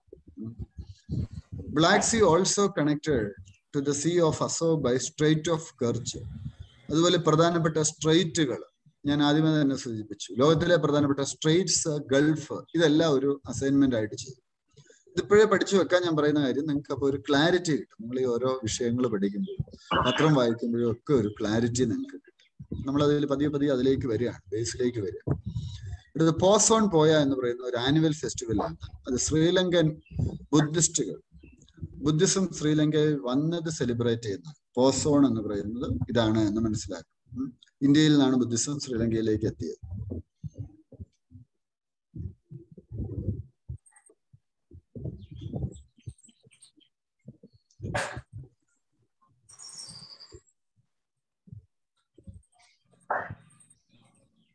അടുത്തത്, China launches first bullet train in Tibet close to Indian border. First fully electrified bullet train Himalayan റീജിയനിൽ അവർ കൊണ്ടുവരിക. It connects the provincial capital Lhasa and Ingchi, a strategically located Tibetan border town close to Arunachal Pradesh. This line is a section of the Sichuan-Tibet Railway. The Sichuan-Tibet Railway. ഇതൊക്കെ നിങ്ങൾക്ക് ഈ ഡിഫൻസുമായിട്ട് ബന്ധപ്പെട്ട് strategic ആയിട്ടുള്ള ചോദ്യങ്ങൾ വരും. അപ്പൊ അവിടേക്ക് example ആയിട്ട് കൊണ്ടുവരാൻ പറ്റുന്നതാണ്. ചൈന ഈ റെയിൽ തുടങ്ങി, അത് ഇന്ത്യ ആയിട്ട് വളരെ അടുത്താണ് നിൽക്കുന്നത്. Rail line Brahmaputra river cross ചെയ്യും. ബ്രഹ്മപുത്ര റിവർ അവിടെ അറിയപ്പെടുന്ന യാർലങ് സാങ്ബോ എന്നാണ്. Yarlung Tsangpo. ഈ റിവറൊക്കെ ഈ ഡ്രെയിനേജ് സിസ്റ്റവും നിങ്ങൾ എപ്പോഴും നല്ല ക്ലാരിറ്റിയോടെ പഠിക്കേണ്ട വന്നതാണ്. ജോഗ്രഫി സാർ അത് നിങ്ങളെ പഠിപ്പിക്കും, അല്ലെ പഠിച്ചിട്ടുണ്ടാവും. Project seabird. ഇതെന്താണ് project seabird? The largest naval infrastructure project. ഒരു naval base Karwar on the west coast of India അവിടെ ഡെവലപ്പ് ചെയ്യാൻ വേണ്ടിയിട്ടുള്ളത്, ഇൻഫ്രാസ്ട്രക്ചർ ഡെവലപ്മെന്റിന് വേണ്ടിയിട്ടുള്ളത്. ഡ്രാഗൺ മാൻ എന്താണിത്? ഒരു ആൻഷ്യന്റ് ഹ്യൂമൻസ് കള്ള് കിട്ടിയെന്നാണ് അവർ പറയുന്നത്. ഹ്യൂമൻസിന്റെ നോർത്ത് ഈസ്റ്റ് ചൈനയുടെ ഹാർബിൻ സിറ്റി എന്നാണ്. ഡ്രാഗൺ മാൻ എന്നാണ് അവർ പേര് കൊടുത്തത്. വലിപ്പമുള്ള ഒരു മനുഷ്യൻ. അത് 1,46,000 വർഷം പഴക്കമാണ്. ബംഗാൾ മോണിറ്റർ എന്ന് പറയുന്ന ഒരു ലിസാർഡാണ്, ടെറസ്ട്രിയൽ ലിസാർഡ്, നോൺ പോയിസണസ്.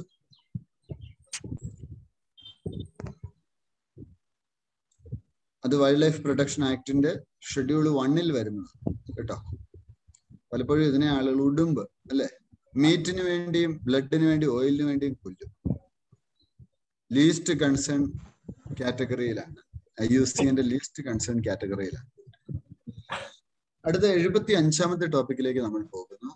75ാമത്തെ ടോപ്പിക്കിൽ നമ്മൾ കാണുന്നത് ബങ്കിങ് ചന്ദ്ര ചട്ടോപാധ്യായയെ കുറിച്ചാണ്. ആരാണ് ബങ്കിങ് ചന്ദ്ര ചട്ടോപാധ്യായ? ഇത് UPSC പല വർഷം ചോദിച്ചിട്ടുള്ളതാണ്. നിങ്ങൾ ഒരു ഹിസ്റ്റോറിക് പേഴ്സണെ കുറിച്ച് പഠിക്കുമ്പോൾ, ഇപ്പൊ ഞാൻ പറയുന്നത്, നിങ്ങൾ സത്യത്തിൽ ഈ കറണ്ട് അഫയേഴ്സ് പഠിക്കുമ്പോൾ സത്യം പറഞ്ഞാൽ നിങ്ങളുടെ ട്രഡീഷണൽ ഏരിയ നിങ്ങൾക്ക് ഒരു പരിധി വരെ തീർത്തു വെക്കാൻ പറ്റും. നിങ്ങൾ നന്നായിട്ട് നോട്ട് എഴുതി പോയാൽ മതി. അയാൾ ആരാണ്, ഇയാളുടെ കോൺട്രിബ്യൂഷൻ എന്താ, ഇയാളുടെ ബുക്സ് എന്താ, ഇതൊക്കെ മനസ്സിലാക്കി പോകും. ഇവിടെ നമ്മുടെ കറണ്ട് അഫയേഴ്സ് എന്ന് പറഞ്ഞാൽ ടു ദ പോയിന്റ് ആണ്, പോയിന്റ് ആയിട്ടാണ് നമ്മൾ ചെയ്തു വെച്ചിരിക്കുന്നത്. അപ്പൊ ഉടനെ തന്നെ നിങ്ങൾ ബങ്കിങ് ചന്ദ്ര ചട്ടോപാധ്യായ ആരാണെന്ന് ഇപ്പൊ തന്നെ പഠിച്ചു. ബംഗാളി പോയറ്റാണ്. അദ്ദേഹമാണ് വന്ദേമാതരം എഴുതി. ആനന്ദമഠ് എന്ന് പറയുന്ന നോവലിന്റെ കർത്താവ്. സന്യാസി റിബല്യൻ ആണ് അതിന്റെ പശ്ചാത്തലം. ദ സന്യാസി ബിർദ്രോഹോ. 18ാം നൂറ്റാണ്ടിലെ സന്യാസി റിബല്യൻ എന്താണെന്നൂടെ അപ്പൊ നിങ്ങൾ നോക്കി. ബംഗാളി ഫിക്ഷൻ ദുർഗേശ നന്ദിനിയാണ് ആദ്യത്തേത്. അത് 1865 പബ്ലിഷ് ചെയ്തു. ഇതൊക്കെ പണ്ട് കിസ്സിന് എപ്പോഴും ചോദിക്കും. ഞാനൊക്കെ ചെറുപ്പത്തിൽ കിസ് കോമ്പറ്റീഷന് പോവാൻ ഇപ്പൊ എപ്പോഴും ചോദിക്കുന്ന പറഞ്ഞ ഈ ബങ്കിം ചന്ദ്ര ചട്ടോപാധ്യായയുടെ ആദ്യത്തെ നോവല് ഏതാണ്? He also wrote other famous novels like Kabal Kundala, Mrinalini, Vishavriksha, Chandrasekhar, Rajani, Raj Simha, Devi Chaudharani. He brought out monthly magazine called Banga Darshan. പ്രധാനപ്പെട്ടതാണ്. അപ്പൊ ഒരു ഹിസ്റ്റോറിക് ഫിഗറിനെ കുറിച്ച് പറ്റുവാണ് നിങ്ങൾക്ക് അങ്ങനെ ഒരു നോട്ട്ബുക്ക് ഉണ്ടെങ്കിലും നല്ല സെപ്പറേറ്റ് ഈ ഹിസ്റ്റോറിക് ഫിഗേഴ്സിനെ കുറിച്ചൊക്കെ ഒന്ന് എഴുതിപ്പോവാം. ഓരോരുത്തരെ കുറിച്ചും കറണ്ട് അഫയേഴ്സിലൊക്കെ വായിച്ച് അവരെ കുറിച്ചൊരു നോട്ട് അങ്ങ് തയ്യാറാക്കി പോകും. His first fiction to appear in print was English novel Rajmohan's Wife. അത്രയും കാര്യങ്ങൾ. അപ്പൊ ഒരു ഹിസ്റ്ററിയാണ്. അദ്ദേഹത്തിന് എന്തെങ്കിലും ഒരു ഇഷ്യൂ ഇപ്പൊ റീസെന്റ് പത്രത്തിൽ വന്നു കാണും. അതാണ് നമ്മളത് കറണ്ടിൽ എടുത്തേക്കുന്നത്. വൈഹേറ്റൻ ഡാം ഇതിലെ second biggest hydro electric dam ആണ്. അത് ചൈനയിലാണ് ഉണ്ടാക്കുന്നത്. ജിൻഷ റിവർ, അത് യാങ്സയുടെ ട്രിബ്യൂട്ടറി. 3 ഗോർജസ് ഡാം ഉണ്ട് യാങ്സേൽ. അതാണ് ലോകത്തിലെ ഏറ്റവും വലിയ hydro electric dam. 2DG oral drug നമ്മൾ ഇന്നലെ എടുത്തതാണ്, ഞാൻ വീണ്ടും എടുക്കുന്നില്ല. അത് പുതിയ കോവിഡിന് വേണ്ടിയിട്ടുള്ള പുതിയ DRDO ഡെവലപ്പ് ചെയ്ത ഡ്രഗാണ്. കോവിഡ് എന്താണെന്ന് നിങ്ങൾക്കെല്ലാം അറിയാം, അറിയത്തില്ലേ? വാക്സിനൊക്കെ എടുക്കുന്ന പോർട്ടൽ അല്ലേ? അഗ്നി പി മിസൈൽ സിസ്റ്റം. ഇതും നിങ്ങൾ കറണ്ട് അഫയേഴ്സിന്റെ ബുക്കില് സെപ്പറേറ്റ് ഏരിയ വേണം. അല്ലെ നിങ്ങൾ ലാപ്ടോപ്പിലാണ് നോട്ട് തയ്യാറാക്കുന്നതെങ്കിൽ കോപ്പി പേസ്റ്റ് ചെയ്ത് ഒരു ഇൻഡെക്സ് ഇട്ട് അത് ഗൂഗിൾ ഡ്രൈവിൽ സേവ് ചെയ്യുക, അല്ലെ നിങ്ങളുടെ ഒരു ഫോൾഡറിൽ സേവ് ചെയ്യുക. ഇപ്പൊ നോട്ടൊന്നും എഴുതാൻ നേരമില്ലാത്ത ആളുകളാണ് അങ്ങനെ ചെയ്താലും മതി. അഗ്നി P missile, new generation nuclear capable ballistic missile ആണ്. നമ്മൾ മ്യൂട്ട് ചെയ്യണേ. DRDO ആണ് ഡെവലപ്പ് ചെയ്തിരിക്കുന്നത്. മിസൈലിനെ കുറിച്ച് പഠിക്കുമ്പോൾ നിങ്ങൾ 2-3 കാര്യങ്ങളാണ് നിങ്ങൾ നോക്കേണ്ടത്. ഒന്നാമത്തെ കാര്യം അതിന്റെ റേഞ്ച് മനസ്സിലാക്കുക. ഇതിന്റെ റേഞ്ച് എന്ന് പറയുന്നത് 1000 മുതൽ 2000 കിലോമീറ്റർ വരെ. 2, canisterization of missiles reduces the time required to launch the missile while improving its storage and mobility. ഇത് ലോങ്സ്റ്റ് അഗ്നി 5 സീരീസിൽ ഇന്റർസെപ്റ്റർ കോണ്ടിനെന്റൽ ബാലിസ്റ്റിക് മിസൈലാണ്. അപ്പൊ മിസൈൽ ഏത് ടൈപ്പ് ആണെന്നുള്ളതും പ്രധാനമാണ്.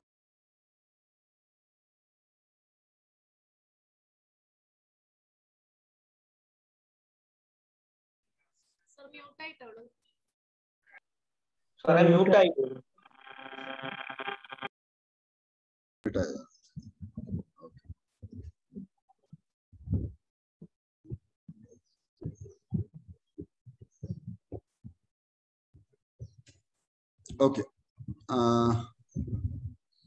അഗ്നി 5 മിസൈല് ഇന്റർ കോണ്ടിനെന്റൽ ബാലിസ്റ്റിക് മിസൈലാണ്. എല്ലാ വർഷവും നമ്മുടെ മിസൈൽ സിസ്റ്റവുമായിട്ട് ബന്ധപ്പെട്ട് 1-2 ചോദ്യങ്ങൾ ഉണ്ടാകും. നിങ്ങൾ UPSCയുടെ ഏത് എക്സാം എഴുതാൻ പോയാലും നിങ്ങൾ മറ്റ് എക്സാംസും എഴുതണം. ഞാൻ എപ്പോഴും പറയും, നിങ്ങൾ പരമാവധി എക്സാം എഴുതുമ്പോൾ നമ്മുടെ കോമ്പിറ്റൻസി കൂടുകയാണ് ചെയ്യുന്നത്, എക്സാം കോമ്പിറ്റൻസി. അപ്പോൾ അവിടെയും നിങ്ങൾക്ക് ഇത് ചോദ്യമായിട്ട് വരും കേട്ടോ. ഫുക്ക ഗ്രാൻഡ് പ്രൈസ്, പി സായിനാഥ് അദ്ദേഹത്തിന് ഫുക്ക ഗ്രാൻഡ് പ്രൈസ് ലഭിച്ചിരിക്കും. ഫുക്ക എന്ന് പറയുന്ന ആരാണ്? അദ്ദേഹം ഒരു കൃഷി രീതി ഡെവലപ്പ് ചെയ്തതാണ്. 11 ഇന്ത്യക്കാർക്ക് ഇത് ലഭിച്ചിട്ടുണ്ട്. ഫുക്ക കൃഷി രീതിയായിട്ട് ഇത്തവണ കിട്ടിയത് സായിനാഥിനൊപ്പം തന്നെ Kishimoto Mio of Japan and film maker Prabda Yoon of Thailand അവർക്ക് കിട്ടിയിട്ടുണ്ട്. Atlas of glacial lakes ministry of Jal Shakti ഇത് റിലീസ് ചെയ്തു. കടക്കന്ത് ഓർ കാളിമസി, ഇതൊരു ചിക്കനാണ്. ഇത് എവിടെ നിന്ന് വരുന്നതാണ്? ജാബുവ ധർ ഡിസ്ട്രിക്ട്സിൽ നിന്നുള്ള ഈ ചിക്കൻ എന്ത് കിട്ടി? GI ടാഗ് കിട്ടി, ജിയോഗ്രഫിക്കൽ ഇൻഡിക്കേഷൻ. അപ്പൊ ഈ കോഴിയുടെ പേരെന്താണ്? കടക്നാഥ് അല്ലെങ്കിൽ കാളിമസി. കരിങ്കോഴിയാണ്, ബ്ലാക്ക് മീറ്റ് ആണ്. It is popular for its black meat, which is famous for its meat quality, texture, taste, and excellent medicinal value. Low cholesterol, high protein. നമ്മുടെ ഇവിടെയും ഇപ്പൊ ഉണ്ട് അല്ലെ ഈ ടൈപ്പ് ഒക്കെ കരിങ്കോഴികളൊക്കെ ഉണ്ട് അല്ലെ. തുളു ലാംഗ്വേജ് ഒഫീഷ്യൽ സ്റ്റാറ്റസിന് വേണ്ടി ആവശ്യപ്പെടുക 8th ഷെഡ്യൂളിൽ വേണം എന്നാണ് പറയുന്നത്. ഇത് എവിടെയുള്ളതാണ്? കർണാടകയും കേരളയും ഇതിന് ഒഫീഷ്യൽ ലാംഗ്വേജ് സ്റ്റാറ്റസ് കൊടുത്തിട്ടുണ്ട്. അപ്പൊ 8th ഷെഡ്യൂളിൽ വന്നാൽ എന്താ ഗുണം? എന്താ 8th ഷെഡ്യൂളിൽ വന്നാല് സിവിൽ സർവീസ് എക്സാം ആ ലാംഗ്വേജിൽ എഴുതാൻ പറ്റും. വലിയൊരു കാര്യമാണ് 8th ഷെഡ്യൂളിൽ വന്ന്. പിന്നെന്താണ്? ഫണ്ട് കിട്ടും ഒരുപാട് ലാംഗ്വേജിന്റെ ഡെവലപ്മെന്റിന് വേണ്ടിയിട്ട്. അതിനു വേണ്ടിയിട്ടുള്ള ഡിപ്പാർട്ട്മെന്റുകൾ വരും, സ്കൂളുകളിൽ അത് പഠിപ്പിക്കാനുള്ള ഏർപ്പാട് വരും. ഇപ്പൊ തുളു എന്ന് പറയുന്ന എന്ത് ലാംഗ്വേജ് ആണ്? ദ്രവിഡിയൻ ലാംഗ്വേജ് ആണ്. അത് ദക്ഷിണ കന്നഡയിലും ഉടുപ്പി അതുപോലെ കാസർഗോഡ് ഡിസ്ട്രിക്റ്റിലും സംസാരിക്കുന്ന ഒരു ലാംഗ്വേജ്. ഏകദേശം 18,46,427 പേര് തുളു സ്പീക്ക് ചെയ്യുന്നവര്. ചെറിയ നമ്പർ അല്ല. Robert Caldwell in A comparative grammar of Dravidian or south Indian family of languages. ഇത് വേറെ എവിടെയെങ്കിലും കേട്ടിട്ടുണ്ടോ ഈ പേര്? മലയാള ഓപ്ഷനിൽ പഠിക്കുമ്പോൾ നമ്മള് ഭാഷയുടെ ഉത്ഭവം പഠിക്കുന്നതാണ്. അദ്ദേഹം പറഞ്ഞിരിക്കുന്ന one of the most highly developed languages of Dravidian family എന്നാണ് പറഞ്ഞിരിക്കുന്നത്. അത്തരത്തിൽ ആവശ്യപ്പെട്ടിട്ടുണ്ട്. അപ്പോ റിച്ച് ഓറൽ ട്രഡീഷൻ ഉണ്ട്, ഫോക്ക് സോങ്സ് ഉണ്ട്, ഫോക്ക് തിയേറ്റർ, യക്ഷഗാന ഇതിന്റെ പാർട്ടാണ്. യക്ഷഗാന പഠിച്ചോണം. ഈ വർഷം മിക്കവാറും പ്രിലിമിനറി ഒരു ചോദ്യം വരും. കാര്യം കേശവാനന്ദ ഭാരതി അദ്ദേഹം അന്തരിച്ചു. അദ്ദേഹവും യക്ഷഗാനയെ സപ്പോർട്ട് ചെയ്ത ആളാണ്. വിഖ്യാതമായ കേശവാനന്ദ ഭാരതി കേസ് നൽകിയ കേശവാനന്ദ ഭാരതി സ്വാമികൾ. അപ്പൊ യക്ഷഗാന ഏത് സ്റ്റേറ്റിന്റെ ഫോമാണ്? ഡാൻസ് ഫോമാണ്? കർണാടക. ഇനി ഇത് പഠിക്കുമ്പോൾ നിങ്ങൾ കറണ്ട് അഫയേഴ്സ് പഠിക്കേണ്ട ഒരു രീതിയുണ്ട്. ഇത് പഠിച്ചപ്പോൾ നമ്മൾ 8th ഷെഡ്യൂളിനെ കുറിച്ച് കണ്ടു. അപ്പൊ 8th ഷെഡ്യൂളിനെ കുറിച്ച് നിങ്ങൾ വിശദമായിട്ട് പഠിക്കണം. എങ്ങനെയാണ് 8th ഷെഡ്യൂളിനെ കുറിച്ച് വിശദമായിട്ട് പഠിക്കുക? പാർട്ട് ഏത് പാർട്ടിലാണ് 8th ഷെഡ്യൂൾ ഉള്ളത്? Part 17 of Indian constitution. അവിടെയാണ് ഒഫീഷ്യൽ ലാംഗ്വേജസിനെ കുറിച്ച് പഠിക്കുന്നത്. ഇപ്പൊ ഇത് നിങ്ങൾ പഠിച്ചു പോകുമ്പോൾ സത്യം പറഞ്ഞാൽ നിങ്ങൾ ഇന്ത്യൻ പൊളിറ്റി പഠിക്കുക, ഇന്ത്യൻ പൊളിറ്റിയുടെ ഒരു ഏരിയയും കൂടെ പഠിച്ചു പോവുക. അപ്പൊ 8th ഷെഡ്യൂളിൽ എന്തൊക്കെയുണ്ട്? 8th ഷെഡ്യൂളിൽ ഇത് വളരെ ഇമ്പോർട്ടന്റ് ആണ്, നോട്ട് തയ്യാറാക്കുക. Article 344 provides the constitution a commission by the president on expiration of 5 years from the commencement of the constitution. Article 351 provides the spread of Hindi language to develop it so that it may serve as a medium of expression for all the elements of the composite culture of India. ഇപ്പൊ 8th ഷെഡ്യൂളിലുള്ള 22 language ഏതൊക്കെയാണ്? 8th ഷെഡ്യൂളിലുള്ള language ആസാമി ഉണ്ട്, ബംഗാളി ഉണ്ട്, ഗുജറാത്തി ഉണ്ട്, ഹിന്ദി ഉണ്ട്, കന്നഡയുണ്ട്, കാശ്മീരി ഉണ്ട്, കൊങ്കണി ഉണ്ട്, മലയാളം ഉണ്ട്, മണിപ്പൂരി ഉണ്ട്, മറാത്തി ഉണ്ട്, നേപ്പാളി ഉണ്ട്, ഒറിയ ഉണ്ട്, പഞ്ചാബി ഉണ്ട്, സാൻസ്ക്രിറ്റ് ഉണ്ട്, സിന്ധി ഉണ്ട്, തമിഴ് ഉണ്ട്, തെലുങ്ക് ഉണ്ട്, ഉറുദു ഉണ്ട്, ബോഡോ ഉണ്ട്, സാന്താളി ഉണ്ട്, മൈഥിലി ഉണ്ട്, ഡോഗ്രി ഉണ്ട്. അപ്പൊ അതില് ഏറ്റവും പ്രധാനപ്പെട്ട കാര്യം എന്താണ്? മൈഥിലി BDS എന്ന് ഓർത്തിരിക്കണം. BDS എന്ന് പറഞ്ഞാൽ ദന്ത ഡോക്ടർ ആവാനുള്ള യോഗ്യതയാണ്. മൈഥിലി എന്ന് പറയുന്ന ഒരു ദന്ത ഡോക്ടർ, BDS ഡോക്ടർ. ലാസ്റ്റ് വന്ന 4 ലാംഗ്വേജ് ഏതൊക്കെയാണ്? ലാസ്റ്റ് വന്ന 4 ലാംഗ്വേജ് മൈഥിലി, BDS എന്ന് വെച്ചാൽ B ബോഡോ, D ഡോങ്ക്രി, S സാന്താളി. ഇതാണ് ലാസ്റ്റ് വന്ന 4 ലാംഗ്വേജ്. അങ്ങനെയെങ്കിലും പഠിച്ചോണം കേട്ടോ. ലാസ്റ്റ് വന്ന 4 ലാംഗ്വേജ് പ്രധാനപ്പെട്ടത്. മൊത്തം 22 ലാംഗ്വേജ് പോണ് 8th ഷെഡ്യൂൾ. ഈ 8th ഷെഡ്യൂളിലുള്ള 22 ലാംഗ്വേജിൽ നിങ്ങൾക്ക് സിവിൽ സർവീസ് എക്സാം എഴുതാം. 1955 മുതലുള്ള പ്രൊവിഷനാണ്. രണ്ടാമത്തെ കാര്യം, 8th ഷെഡ്യൂളിലുള്ള 22 ലാംഗ്വേജിൽ ഇംഗ്ലീഷ് ഇല്ല, അതും മനസ്സിലായിക്കോണം. UPSC തിരിച്ചും മറിച്ചും ക്ലാരിറ്റി ആണ് അവർ ടെസ്റ്റ് ചെയ്യുന്നത്. അപ്പൊ ക്ലാരിറ്റി ഉണ്ടാവും കേട്ടോ. ഞാനൊരു വീഡിയോ സീരീസ് ഈയിടെ സ്റ്റാർട്ട് ചെയ്തു. പിന്നെ അതില് ഈ റൈറ്റ് സിവിൽ സർവീസ് എക്സാമിന് മണിപ്പൂരി ആദ്യത്തെ വീഡിയോ ഞാൻ ഇട്ടു. അപ്പൊ മണിപ്പൂരിൽ നിന്ന് കുറെ പേര് ഇങ്ങനെ വിളിച്ചു, അയ്യോ അത് പുതിയൊരു അറിവായിരുന്നു. കാര്യം ഈ റീജിയണൽ ലാംഗ്വേജിൽ എക്സാം എഴുതുന്നതിനെ കുറിച്ച് അതൊന്ന് പോപ്പുലറൈസ് ചെയ്യുക എന്നുള്ള ഉദ്ദേശത്തിലാണ് ഞാൻ അത് തുടങ്ങിയത്. സാൻ കബീർ ദാസ് ജയന്തി, കബീർ ദാസ് അദ്ദേഹം സെയിന്റ് കബീർ എന്നാണ്. അദ്ദേഹം കബീർ ആരാണ്? റിനൗണ്ട് സെയിന്റ് ആണ്, പോയറ്റാണ്, സോഷ്യൽ റിഫോമർ. 15ാം സെഞ്ചുറിയിൽ ജീവിച്ചിരുന്നയാള്. ദൈവത്തെ സുപ്രീം ബീയിങ് ആയി അദ്ദേഹം പറയുന്നു. അദ്ദേഹം ഭക്തി പ്രസ്ഥാനത്തിന്റെ പ്രോദ്ഘാടകരിൽ ഒരാളാണ്. അദ്ദേഹം ഡിസ്ക്രിമിനേഷൻ ഇല്ലായിരുന്നു, എല്ലാ റിലീജിയനെയും അംഗീകരിച്ചു. കബീർ പാന്ത് എന്ന് പറയുന്ന ഒരു റിലീജിയസ് കമ്മ്യൂണിറ്റി അദ്ദേഹം തുടങ്ങി. അപ്പൊ സ്വാമി രാമാനന്ദയുടെ ഇൻഫ്ലുവൻസ് അദ്ദേഹത്തിന്, അത് വൈഷ്ണവൈറ്റ് സെന്റ് ആയിരുന്നു. അദ്ദേഹം കബീറിനെ അദ്ദേഹത്തിന്റെ ഡിസിപ്പിൾ ആയിട്ട് എടുത്തു. Bijak, Sakhi Granth, Kabir Granthavali, Anurag Sahib. His verses are found in Sikhism scripture Guru Granth Sahib. ഇതെന്തുകൊണ്ടാണ് പ്രധാനപ്പെട്ടതായത്? ഇപ്പൊ ഈ ഗുരു ഗ്രന്ഥ് സാഹിബ് ഈയിടെ അഫ്ഗാനിസ്ഥാനിൽ നിന്നൊക്കെ ഇങ്ങോട്ട് കൊണ്ടുവന്നു. അപ്പൊ അതിനെക്കുറിച്ചുള്ള റെഫറൻസ് വന്നിരുന്നു. സിഖുകാരുടെ വിശുദ്ധ ഗ്രന്ഥമാണ് ഗുരു ഗ്രന്ഥ് സാഹിബ്.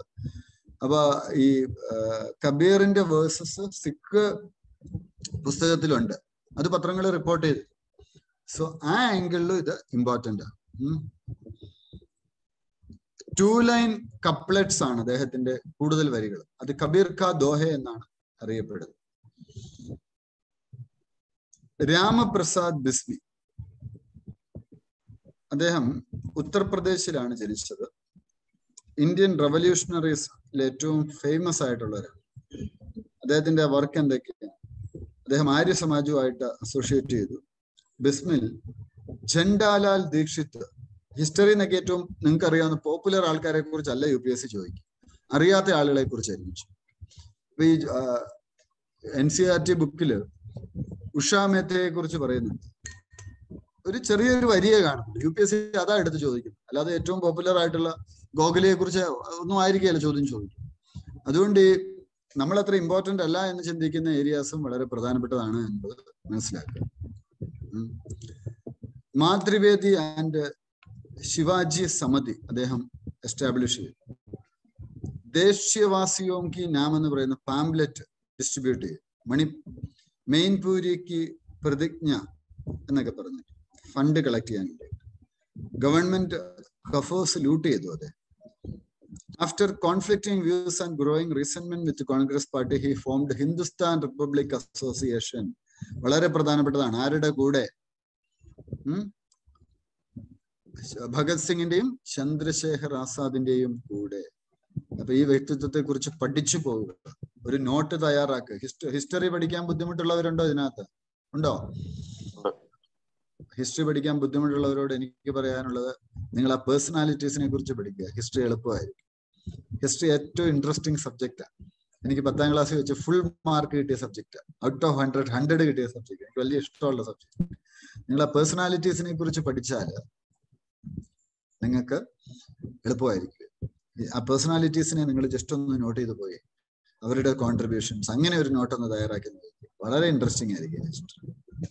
രീതി മനസ്സിലാക്കുക എന്നുള്ളത്. എന്തൊക്കെ ഇവന്റ്സ് ആണ് ഉണ്ടായിരുന്നത്? മൈൻപൂരി കോൺസ്പിറസി കേസിലുണ്ട്. അതുപോലെ Ram Prasad ബിസ്മില്, അഷഫുള്ള Khan and others are executed the plan of looting the train at Kakori. Kakori train robbery പ്രധാനപ്പെട്ട ഒരു ഹിസ്റ്റോറിക് ഇവന്റ് UPSC ചോദിക്കുന്നതാണ്. കക്കോറി ട്രെയിൻ റോബറി അതിൽ പാർട്ടിസിപ്പേറ്റ് ചെയ്തു.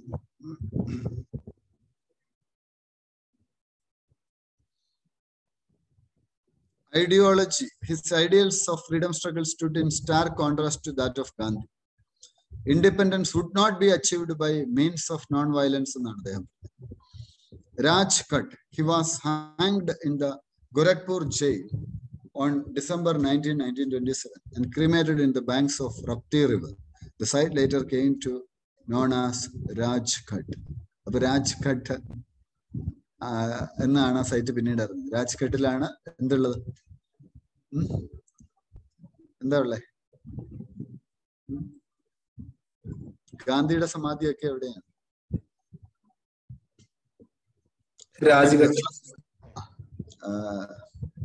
Flag Satyagraha. Ministry of culture ഒരു പ്രോഗ്രാം സ്റ്റാർട്ട് ചെയ്തു, ഫ്ലാഗ് സത്യാഗ്രഹ എന്ന് പറഞ്ഞു. എന്തായത്? Freedom flag Satyagraha movement by the freedom fighters took the British government and it infused a new life into the Indian freedom movement, also called the Jhanda Satyagraha. ജഗൽപൂരിലും നാഗ്പൂരിലും ഒക്കെ 1923 നടന്ന ഒരു പരിപാടി. അത് പിന്നീട് ഇന്ത്യ ഒട്ടാകെ വ്യാപിച്ചു. അറ്റ്ലാന്റിക് ചാർട്ടർ എന്ന് വെച്ചാൽ, അറ്റ്ലാന്റിക് ചാർട്ടർ എന്ന് പറഞ്ഞ ഒരു ഡിക്ലറേഷൻ ആയിരുന്നു. പ്രൈം മിനിസ്റ്റർ വിൻസ്റ്റൺ ചർച്ചിലും US പ്രസിഡന്റ് ഫ്രാങ്ക്ലിൻ ഡി റൂസ്വെൽറ്റും ഒപ്പുവെച്ചതാണ്. അവരെന്താ ചെയ്തത്? A new Atlantic Charter pledging defend in principles, values and institutions of democracy and open society. Atlantic Charter എന്ന് പറയുന്നത് 2ാം ലോക മഹായുദ്ധത്തിന് ശേഷം US-ഉം ബ്രിട്ടനും കൂടി നടപ്പിലാക്കിയ ഒരു ജോയിന്റ് ഡിക്ലറേഷൻ. ഇത് ഞാൻ നിങ്ങളോട് പറയുന്നത്, പല കുട്ടികളും നിങ്ങളിപ്പോ നമ്മൾ ഈ കറണ്ട് അഫയേഴ്സ് നോക്കുമ്പോൾ റെയർലി ആണ് വേൾഡ് ഹിസ്റ്ററി ആയിട്ട് ബന്ധപ്പെട്ടിട്ടുള്ള ടോപ്പിക്സ് 1-2 ടോപ്പിക്കാണ്. ഇപ്പൊ ഇന്ന് തന്നെ നമ്മൾ ഈ ജൂണിലെ എൻറ്റയർ ടോപ്പിക് നോക്കുമ്പോൾ 2 വാർത്തകളാണ്. നിങ്ങളത് വേൾഡ് ഹിസ്റ്ററി എന്ന സബ് ഹെഡിങ്ങിൽ നിങ്ങൾ അത് എഴുതി വെക്കണം. കാര്യം ഇപ്പോഴത്തെ വേൾഡ് ഹിസ്റ്ററിയുടെ ചോദ്യങ്ങളൊക്കെ ഈ രീതിയിലായിരുന്നു. അതുപോലെ IR-ഉമായിട്ട് ബന്ധപ്പെട്ട് ഏതെങ്കിലും കറണ്ട് അഫയേഴ്സ് കണ്ടാൽ, ഇന്റർനാഷണൽ റിലേഷൻസ് കണ്ടാലും നിങ്ങൾ എഴുതി വെക്കണം. കാര്യം IR-ഉം ഇപ്പൊ ചോദ്യം വരുന്നത് എങ്ങനെയാണ്? ഇപ്പൊ ചോദ്യം വരുന്നത് ഈ രീതിയിലാണ് ചോദ്യങ്ങൾ വരുന്നത്. കറണ്ടിൽ നിന്നാണ് ചോദ്യങ്ങൾ വരുന്നത്.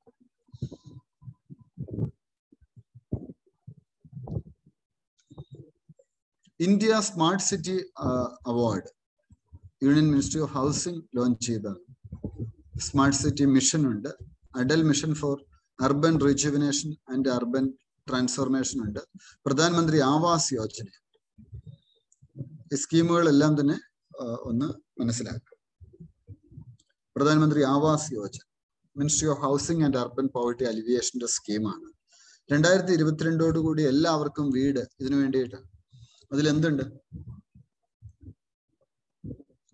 Housing requirement for urban poor, including some dwellers through following program verticals: slum rehabilitation,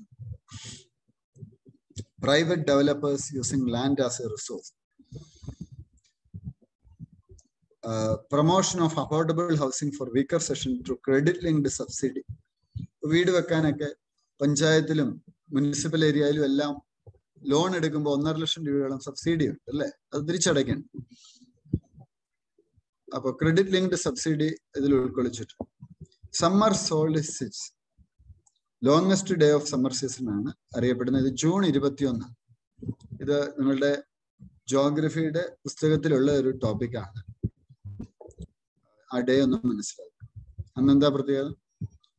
earth tilt on its axis and its motion in orbit around the sun. Solstice means sun stands still. As seen from Earth, the sun is directly overhead at noon, 23.5 degrees north of the equator.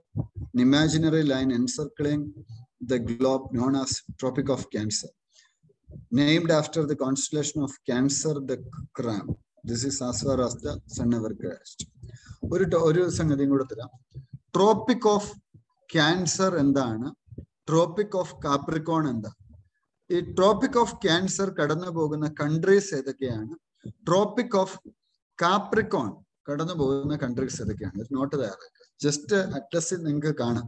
നിങ്ങളുടെ world Atlas നോക്കിയ 2 lines കാണാം.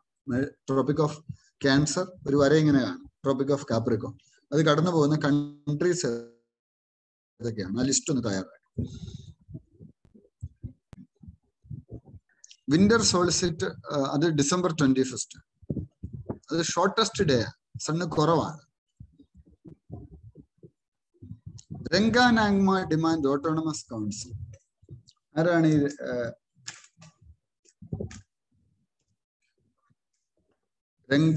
രംഗ്മാനാങ്മ എന്ന് പറഞ്ഞാൽ എന്താണ്? ഇതൊരു tribal ഗ്രൂപ്പാണ്. എവിടെയുള്ള? ആസാമിലുള്ളത്. ഞാൻ ആദ്യമേ തന്നെ പറഞ്ഞു എല്ലാ ട്രൈബൽ ഗ്രൂപ്പ്സിനെ കുറിച്ചും ഒക്കെ നോട്ട് ചെയ്ത് വെക്കണം. UPSC ചില ഏരിയയിൽ നിന്ന് ചോദ്യം ചോദിക്കും. അപ്പൊ കൃത്യമായിട്ടും നിങ്ങൾക്ക് അതിനുള്ള ഒരു ഉത്തരം എഴുതാൻ സാധിക്കും. പിന്നെ ഞാൻ പലപ്പോഴും പറയുന്ന ഒരു കാര്യമാണ്, നിങ്ങൾ പ്രീവിയസ് ഇയേഴ്സിലെ ക്വസ്റ്റ്യൻ പേപ്പർ ഒന്ന് വായിച്ചു നമുക്കറിയാം എവിടെ നിന്ന് എങ്ങനെയൊക്കെയാണ് ചോദ്യം വന്നിട്ടുള്ളത് എന്നുള്ളത് അറിയാൻ സാധിക്കും. ഈ കൗൺസിൽ വന്നാൽ എന്താ ഗുണം? ഓട്ടോണമസ് കൗൺസിൽ വന്നാൽ എന്താ ഗുണം? അവർക്ക് കൂടുതൽ ഫ്രീഡം കിട്ടും. രംഗ്മ ഹിൽസ് പാർട്ടീഷൻ ചെയ്തത് 1963-ലാണ്, ആസാമും നാഗാലാൻഡുമായിട്ട്. ഈ ഓട്ടോണമസ് ഡിസ്ട്രിക്ട് കൗൺസിൽ എന്താണ് എന്നുള്ളതാണ് ഇവിടുത്തെ പ്രധാനപ്പെട്ട ടോപ്പിക്. നന്നായിട്ട് പഠിക്കുക, പൊളിറ്റിയിലുള്ളതാണ്. 6th ഷെഡ്യൂളിലാണ് 4 സ്റ്റേറ്റിലാണ് autonomous councils. Assam, Meghalaya, Tripura and Mizoram. ഇത് ബൈഹാർട്ട് ചെയ്യുക ഇപ്പൊ തന്നെ. ആസാം, മേഘാലയ, ത്രിപുര ആൻഡ് മിസോറം. ഇവിടുത്തെ ഈ ട്രൈബ്സിന് മറ്റു ഏരിയയിലെ ട്രൈബ്സുമായിട്ട് അവർ ഡിഫറെന്റ്. ഇപ്പൊ എന്ത് ചെയ്യണം? അവരെ ഭരിക്കാൻ വേണ്ടിയിട്ട് ഡിസ്ട്രിക്ട് കൗൺസിൽസ്, അവർക്ക് ഒത്തിരി അധികാരങ്ങൾ. ഡിസ്ട്രിക്ട് കൗൺസിലിലേക്ക് ഇലക്ഷൻ നടക്കും. ഇവരുടെ ആളുകളാണ് ആ ഇലക്ഷനിൽ ജയിച്ചു വരുന്നത്. അതുപോലെ ഗവർണർക്കും 2-3 പേരെ അതിലേക്ക് നോമിനേറ്റ് ചെയ്യും. ലക്ഷദ്വീപ് അഡ്മിനിസ്ട്രേഷൻ പറഞ്ഞു ജൂറിസ്ട്രിക്ഷൻ കർണാടകത്തിലോട്ട് മാറ്റും. എന്താണ് കാര്യം? പ്രഫുല്ല ഘോഡ പട്ടേലാണ് ഇത് പറഞ്ഞത്. Litigations were moved before Kerala High Court against the decision taken by പ്രഫുല്ല ഘോഡ കട്ടേൽ. ഇതൊരു ശരിയായ നടപടിയാണോ? ലക്ഷദ്വീപിന് തൊട്ടടുത്താണ് കൊച്ചി കിടക്കുന്നത്. അവർ കർണാടക ബാംഗ്ലൂർ വരെ പോകണം എന്തുമാത്രം പാടാണെന്ന് ആലോചിച്ചു. അപ്പോ these decisions included revising standard operating procedures for COVID appropriate behavior, introduction of Gunda Act, and demolishing huts of fishermen for widening roads. What is the procedure to shift jurisdiction of a high court? In India, അതെങ്ങനെയാണ് നടപ്പിലാക്കാൻ പറ്റും?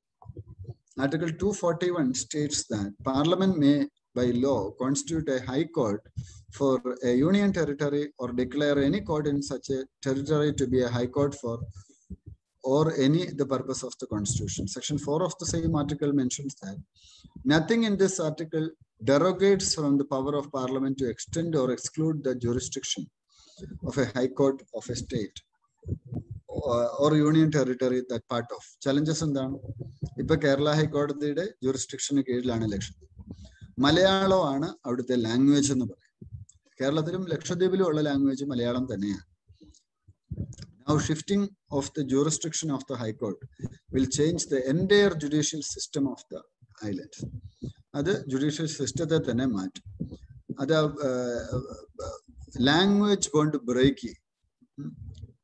മാത്രമല്ല, high court in Kerala is just 400 kilometers away. Karnataka is 1000 kilometers away and there is no direct connectivity. അപ്പോൾ അത് സാമ്പത്തികമായിട്ട് എക്സ്ചെക്കറിന്, ഗവൺമെന്റിന് വലിയ നഷ്ടം ഉണ്ടാക്കും. അപ്പൊ ഈ ഡയമെൻഷൻസ് ഒക്കെ മനസ്സിലാക്കുക. ലക്ഷദ്വീപിലെ വാർത്തകള് വലിയ നിങ്ങൾ ഫോളോ ചെയ്ത് പോയി എന്നാണ് ഞാൻ വിചാരിക്കുന്നത്, അല്ലെ? അപ്പൊ അത് കൃത്യമായിട്ട് അത് മനസ്സിലാക്കും. What is ranked choice voting? New York City used ranked choice voting for mayoral election. എന്താണിത്? Method allows voters to rank candidates by preference rather than selecting their top choice. New York City is having voters rank their top 5 through voters are not required to choose 5. നമുക്ക് തന്നെ ഏറ്റവും top ആയിട്ടുള്ള ആളുകളെ തെരഞ്ഞെടുക്കാൻ പറ്റും. Public accounts committee, ഇതും വളരെ പ്രധാനപ്പെട്ട ഒരു ടോപ്പിക്കാണ്. പാക്ക്, ഇതും പൊളിറ്റിയിൽ നിങ്ങൾ പഠിക്കുന്ന ഒരു ടോപ്പിക്. ഇതൊക്കെ ഇപ്പൊ പഠിച്ചു പോവുക. കറണ്ട് അഫയേഴ്സ് ക്ലാസ് കേട്ട് ടാറ്റ ഗുഡ് ബൈ പറഞ്ഞാൽ ഒരു പ്രയോജനവും ഇല്ല. കറണ്ട് അഫയേഴ്സ് ഞാൻ പ്രധാനപ്പെട്ടതെന്ന് പറയുന്ന അറ്റ്ലീസ്റ്റ് നിങ്ങൾ നോട്ട് ചെയ്തിട്ടൊന്ന് പഠിച്ചു പോകും. PAC, പാക്ക്, ഇന്ത്യൻ പൊളിറ്റിയുടെ ടെക്സ്റ്റ് എടുത്തിട്ട് വായിക്കുക. എന്താണ് PAC? പബ്ലിക് അക്കൗണ്ട്സ് കമ്മിറ്റി അടുത്ത വർഷത്തേക്കുള്ള അജണ്ട ഡിക്ലെയർ ചെയ്തു. Vaccine production distribution was not accepted as one of the agendas of PAC for this year. No subject can be deliberated upon till there is a consensus among all members. PAC is formed every year with a strength of not more than 22 members, of which 15 are from Lok Sabha and 7 are from Rajya Sabha. ഈ number ഓർത്തിരുന്നോണം. UPSC പല പ്രിലിമിനും ചോദിച്ചിട്ടുള്ള structure പാക്കിന്റെ. PSC public accounts committee 15 പേര് ലോക്സഭയിൽ നിന്ന്, 7 പേര് രാജ്യസഭയിൽ.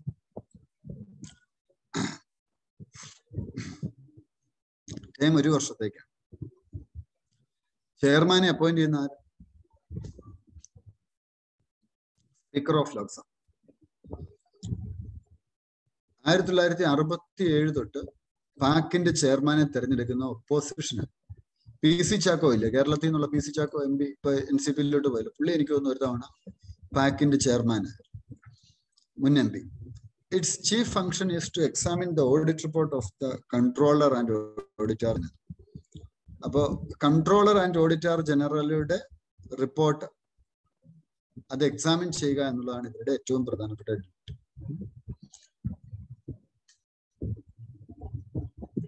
അടുത്ത അറ്റോർണി ജനറൽ, 95ാമത്തെ ടോപ്പിക്കാണ്. അപ്പൊ നമ്മൾ എത്രയോ ടോപ്പിക്സ് കവർ ചെയ്ത് പോകുന്നു എന്ന് നിങ്ങൾ മനസ്സിലാക്കും. ഇപ്പോ പ്രയാസം അനുഭവപ്പെടുന്നുണ്ടോ? ഫോളോ ചെയ്യാൻ ബുദ്ധിമുട്ടുണ്ടോ? ഇന്നലത്തെക്കാളും കുറച്ചുകൂടി ഇന്ന് മനസ്സിലായോ? ഇന്നലെ ആദ്യമായിട്ടിരുന്നവര് അതൊരു 1 മാസം 2 മാസം ഒക്കെ ആകുമ്പോഴേക്കും ഓക്കെയാ കേട്ടോ, എന്തെങ്കിലുമൊക്കെ മനസ്സിലാവുന്നത്. ഓക്കെ, അടുത്ത അറ്റോർണി ജനറൽ, യൂണിയൻ പിന്നെ ഇതൊക്കെ നിങ്ങൾ വീണ്ടും പഠിക്കും ഈ ടോപ്പിക്. ഇപ്പൊ നമ്മൾ കണ്ടില്ലേ പാക്ക്, അറ്റോർണി ജനറൽ, ഇതൊക്കെ നിങ്ങൾക്ക് പൊളിറ്റിയുടെ ക്ലാസ്സിൽ സാറ് നിങ്ങളെ വീണ്ടും പഠിപ്പിക്കും. നമ്മൾ കറണ്ട് അഫയേഴ്സിൽ അത് ജസ്റ്റ് മനസ്സിലാക്കി പോകുന്നേ ഉള്ളൂ. അപ്പൊ നിങ്ങൾക്ക് സത്യത്തിൽ എളുപ്പമാവും. ഈ പറഞ്ഞ കുറെ ടോപ്പിക്സ് ഇപ്പൊ നമ്മൾ ഈ കണ്ടതിൽ ഓൾമോസ്റ്റ് 60% ടോപ്പിക് ക്ലാസ് റൂമിൽ വീണ്ടും എടുക്കുന്നതാണ്. അതായത് വിഷയങ്ങൾ പഠിക്കും. അറ്റോർണി ജനറൽ എന്ന് പറയുന്ന ആരാണ്? KK വേണുഗോപാലിന്റെ ഒരു വർഷോടെ നീട്ടിക്കൊടുത്തിട്ട് ഇന്ത്യ ഗവൺമെന്റിന്റെ ഒഫീഷ്യൽ ലോ ഓഫീസ് വക്കീൽ എന്ന് വേണമെങ്കിൽ നമുക്ക് ഇന്ത്യ ഗവൺമെന്റ് വക്കീലിന് അറ്റോർണി ജനറലിന് ശേഷം അറ്റോർണി ജനറൽ സെൻട്രൽ ഗവൺമെന്റിന്റെ chief legal adviser. Its primary lawyer in the Supreme Court of India. He is part of Union Executive.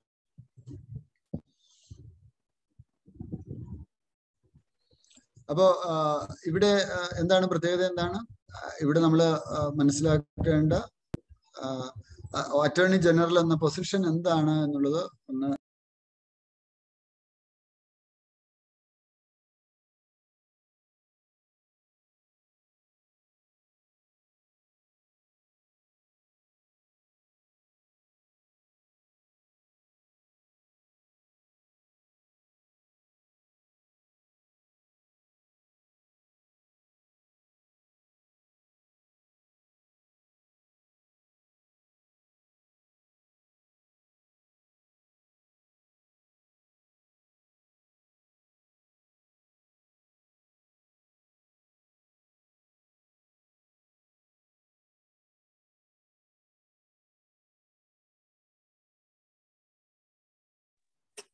Sir കേൾക്കുന്നില്ല.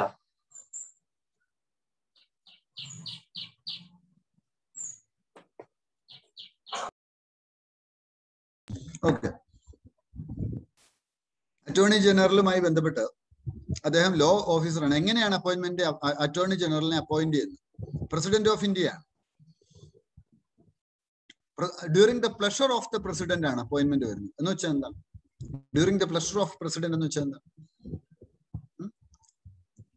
പ്രസിഡന്റിന് താല്പര്യമുള്ള പീരീഡ് വരെ അദ്ദേഹത്തിന് ഇരിക്കാൻ പറ്റും.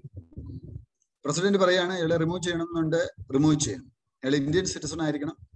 5 വർഷം ഹൈക്കോർട്ട് സർവീസ് ഉണ്ടാവും. അല്ലെ ഒരു he must have either completed 5 years in High Court or any Indian state as a judge or 10 years in High Court as an advocate. He may be an eminent jurist too in the eye of the president.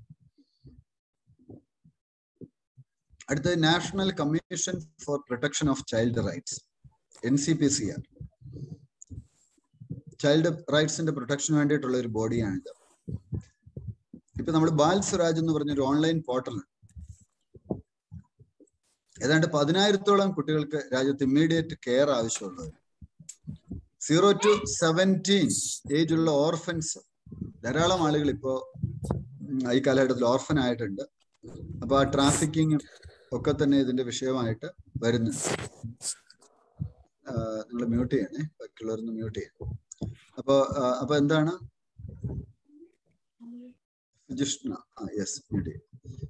അപ്പോ ഈ act പ്രകാരം എന്താണ് ഇത് setup ചെയ്ത് എന്തിന്റെ അടിസ്ഥാനത്തിലാണ്? Commission for protection of child rights act പ്രകാരമാണ് set ചെയ്തിരിക്കുന്നത്. ഏത് മിനിസ്ട്രിയുടെ കീഴിലാണ് വരുന്നത്? Ministry of women and child development. നമുക്ക് എത്ര മിനിസ്ട്രി ഉണ്ട് ഇന്ത്യ ഗവൺമെന്റിൽ? എത്ര മന്ത്രിമാരുണ്ട്? ക്യാബിനറ്റ് തന്നെ 85 മിനിസ്ട്രീസ് ഉണ്ട് കേട്ടോ. നിങ്ങൾ ഈ ഫ്രീ ടൈമിലൊക്കെ ചുമ്മാ ഈ മിനിസ്ട്രിയുടെ വെബ്സൈറ്റ് ഒക്കെ പോയി ഒന്ന് നോക്കണം, അവരുടെ പ്രൊജക്റ്റ് ഒക്കെ.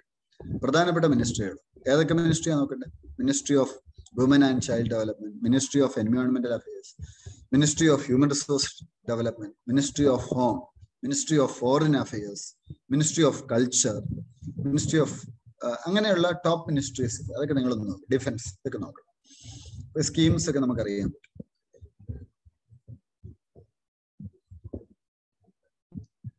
കുട്ടികൾക്കെതിരെയുള്ള അതിക്രമങ്ങളാണ് ഇവർ പ്രധാനമായിട്ടും പരിശോധിക്കുന്നത്. ഗോൾഡ് ഹാൾമാർക്കിംഗ് എന്ന് വെച്ചാൽ എന്താ?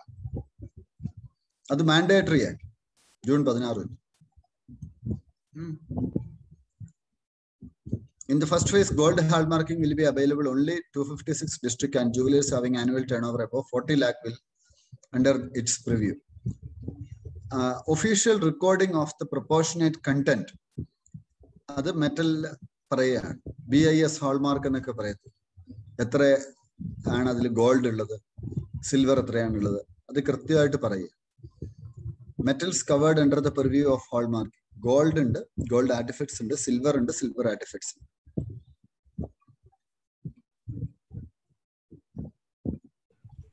വാച്ച് ഒന്നും വരത്തില്ല. വാച്ച്, ഫൗണ്ടൻ പെന, സ്വർണം കൊണ്ടുള്ളത് അതൊന്നും വരത്തില്ല. ഇന്ത്യയാണ് ലോകത്തിലെ ഏറ്റവും വലിയ gold consumer. IPDS ministry of പവറിന്റെ ഒരു സ്കീമാണ്. ഗോ ഗ്രീൻ ഇനിഷ്യേറ്റീവിന്റെ ഭാഗമായിട്ട് അവരൊരു സോളാനില്, ഹിമാചൽ പ്രദേശിലെ integrated power development scheme launch ചെയ്തു. പവർ ഫിനാൻസ് കോർപ്പറേഷൻ ആണ് ഇതിന്റെ nodal agency. One nation one ration card, ഒണ്ണോർക്ക്, പ്രധാനപ്പെട്ട ഒരു സ്കീമാണ്. നിങ്ങൾ ആൻസേഴ്സിൽ അത് കൊണ്ടുവരണം. ഇന്ത്യ ഒട്ടാകെ ഒരൊറ്റ റേഷൻ കാർഡ് വരാം. എന്തിനാണ്? നമുക്കറിയാം, ബംഗാളി തൊഴിലാളികൾ ധാരാളം പേര് ഇവിടെ ജോലി ചെയ്യുന്നുണ്ട്. അവർക്ക് റേഷൻ ഒന്നും കിട്ടുന്നില്ല. അപ്പോൾ വൺ ഇന്ത്യ വൺ റേഷൻ കാർഡാണ്. അവർക്ക് ഇന്ത്യയിൽ എവിടുന്ന് വേണേ റേഷൻ വാങ്ങും. നാഷണൽ ഫുഡ് സെക്യൂരിറ്റി ആക്ട് പ്രകാരമാണിത്. നാഷണൽ ഫുഡ് സെക്യൂരിറ്റി ആക്ട് 2013 ഒരു നോട്ട് തയ്യാറാക്കി. നാഷണൽ ഫുഡ് സെക്യൂരിറ്റി ആക്ട് 2013 എന്താണെന്നുള്ളത് മനസ്സിലാക്കും. അപ്പൊ ഈ സ്കീം വന്നാൽ എന്താ കാര്യം? ഇന്ത്യയിലെ മുഴുവൻ റേഷൻ കടകളും ഒരു സോഫ്റ്റ്വെയർ മുഖാന്തരം ബന്ധിക്കപ്പെടും. നമുക്ക് എവിടുന്ന് വേണേ റേഷൻ വാങ്ങിക്കാൻ പറ്റും.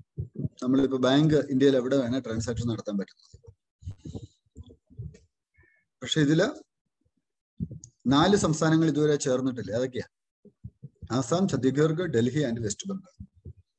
പബ്ലിക് ഡിസ്ട്രിബ്യൂഷൻ സിസ്റ്റം PDS വഴിയാണ് ഇത് ഇംപ്ലിമെന്റ് ചെയ്യാൻ പോകുന്നത്.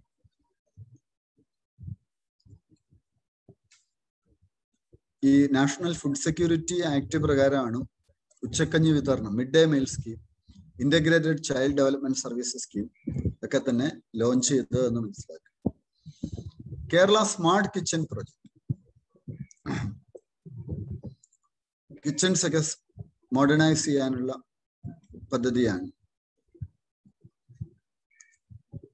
ഹോം വർക്കേഴ്സിനും ഹൗസ് ഹോൾഡ് കോഴ്സിനും ഇതിന്റെ സ്കീമിന്റെ പ്രത്യേകത എന്താ? KSFEയുടെ സഹായത്തോടു കൂടി സോഫ്റ്റ് ലോൺസിന് കൊടുക്കും, അവർക്ക് വീട്ടിലെ എക്യുപ്മെന്റ്സും ഗാഡ്ഗറ്റ്സ് ഒക്കെ വാങ്ങിക്കാൻ. ഇതിന്റെ സ്കീം എന്താണ്? ഇതൊരു ജെൻഡർ ബജറ്റിങ്ങിന്റെ ഭാഗമാണ്. ഇത് വലിയൊരു എക്സാമ്പിൾ ആയിട്ട് നിങ്ങൾക്ക് കാണിക്കാൻ പറ്റും. GS ഇതിപ്പോ തന്നെ ഒന്ന് നോട്ട് ചെയ്തേക്കുക. ജെൻഡർ ബജറ്റിംഗ് എന്നുള്ള ടേം ഇപ്പോൾ ബജറ്റിങ്ങിൽ വന്ന പുതിയൊരു കാര്യമാണ്. എന്ന് വെച്ചാൽ സ്കീംസ് സ്ത്രീകൾക്കും പുരുഷന്മാർക്കും ഗുണകരമായ രീതിയിലായി. അപ്പൊ ഇത് സാധാരണ സ്കീമെല്ലാം പുരുഷ കേന്ദ്രീകൃതമായ സ്കീമാണ്. ജെൻഡർ ബജറ്റിംഗ് വരുമ്പോൾ better participation of women in labour, burden on households ഒക്കെ റെഡ്യൂസ് ചെയ്യും. അതിനു വേണ്ടിയിട്ടുള്ള സ്കീം കൊണ്ടുവരും. H1N3 bird flu strain, first human infection വന്നു. ഏവിയൻ ബേർഡ് ഫ്ലൂവിന്റെ അക്വാട്ടിക് ബേർഡ്സിനെ ഇത് അഫക്റ്റ് ചെയ്തു. ഇന്ത്യയിലും പ്രത്യേകിച്ച് കേരളത്തില് കുട്ടനാട്ടിലും ഒക്കെ തന്നെ ധാരാളം താറാവുകൾ ചത്തൊടുങ്ങുകയുണ്ടായി. ഇപ്പൊ ഡിഫറെന്റ് ടൈപ്സ് ഉള്ള ബേർഡ് ഫ്ലൂസ് ഏതൊക്കെയാന്നുള്ളതൊന്ന് മനസ്സിലാക്കുക. H7N9 വൈറസ് ഉണ്ടായിരുന്നു, H5N6 ഉണ്ടായിരുന്നു. ഇത് 2 സബ് ടൈപ്സ് ആണുള്ളത്. ഹിമാഗ്ലൂട്ടാനിൻ ന്യൂറാമിനിഡേസെ എന്ന് പറയുന്ന സബ് ടൈപ്സ് അതിന്റെ സർഫസ് പ്രോട്ടീന്റെ അടിസ്ഥാനത്തിൽ 2ആയിട്ട് ഡിവൈഡ് ചെയ്യുന്നു. SDG ഇന്ത്യ ഇൻഡെക്സ് UN-ന്റെ സസ്റ്റൈനബിൾ ഡെവലപ്മെന്റ് ഗോൾസ് എഴുതണം എന്ന് ഞാൻ ഇന്നലെ പറഞ്ഞിരുന്നു. പ്രധാനപ്പെട്ട ഒരു നോട്ടാണ് sustainable development goals of UN. അപ്പൊ അത് പ്രകാരം അതിന്റെ ഒരു ഇൻഡെക്സ് പുറത്തിറക്കി. ഇൻഡെക്സില് നമ്മുടെ ഒരു ഗ്രോത്ത് നോക്കുക. അപ്പൊ അതിന്റെ ഒരു ഗ്രോത്തില് സ്റ്റേറ്റും UTSും തമ്മിൽ റാങ്ക് വന്നു. UN-ന്റെ സഹായത്തോടെയാണ് നമ്മൾ നോക്കിയത്. UTSില് 0 to 100 സ്കോറിൽ higher the score of a state, the greater the distance to target achieved.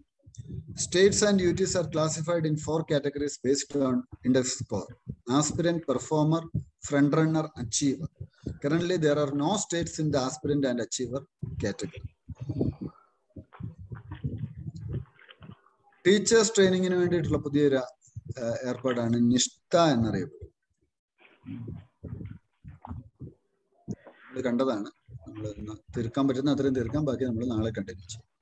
Teachers training പ്രോഗ്രാമാണ്. Ministry of tribal affairs and NCERT come together on joint mission for Nishtha capacity building programme. Eklavya model residential schools, national initiative for school heads and teachers holistic advancement is a national mission to improve learning outcomes and elementary level teaching. ഇതൊന്ന് note ചെയ്യുക, നിങ്ങളിതൊന്ന് not ചെയ്യുക.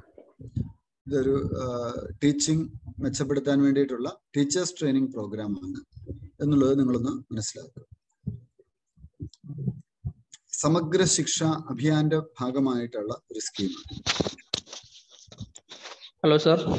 Hello sir, ഇതില് Eklavya model എന്ന് പറഞ്ഞതുകൊണ്ട് ഉദ്ദേശിച്ചത് പറഞ്ഞത് tribal Eklavya ആരായിരുന്നു?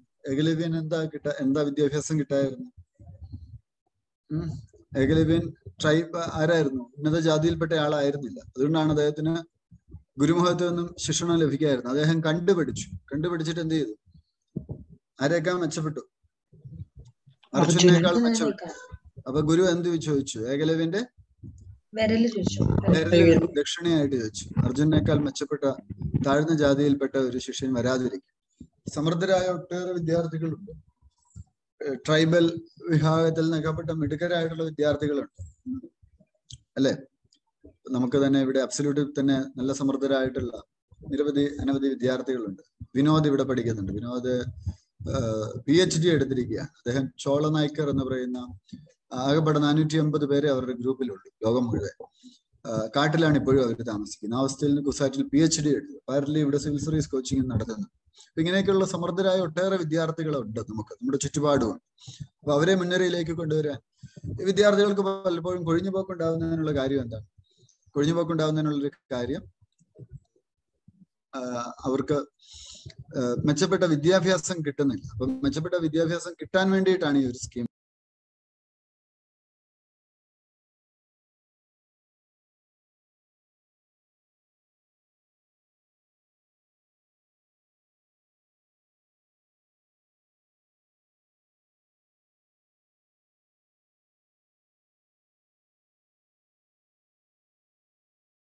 അപ്പം ഈ റെസിഡൻഷ്യൽ സ്കൂളുകൾ വരുന്നതുകൊണ്ടുള്ള ഗുണം എന്താ?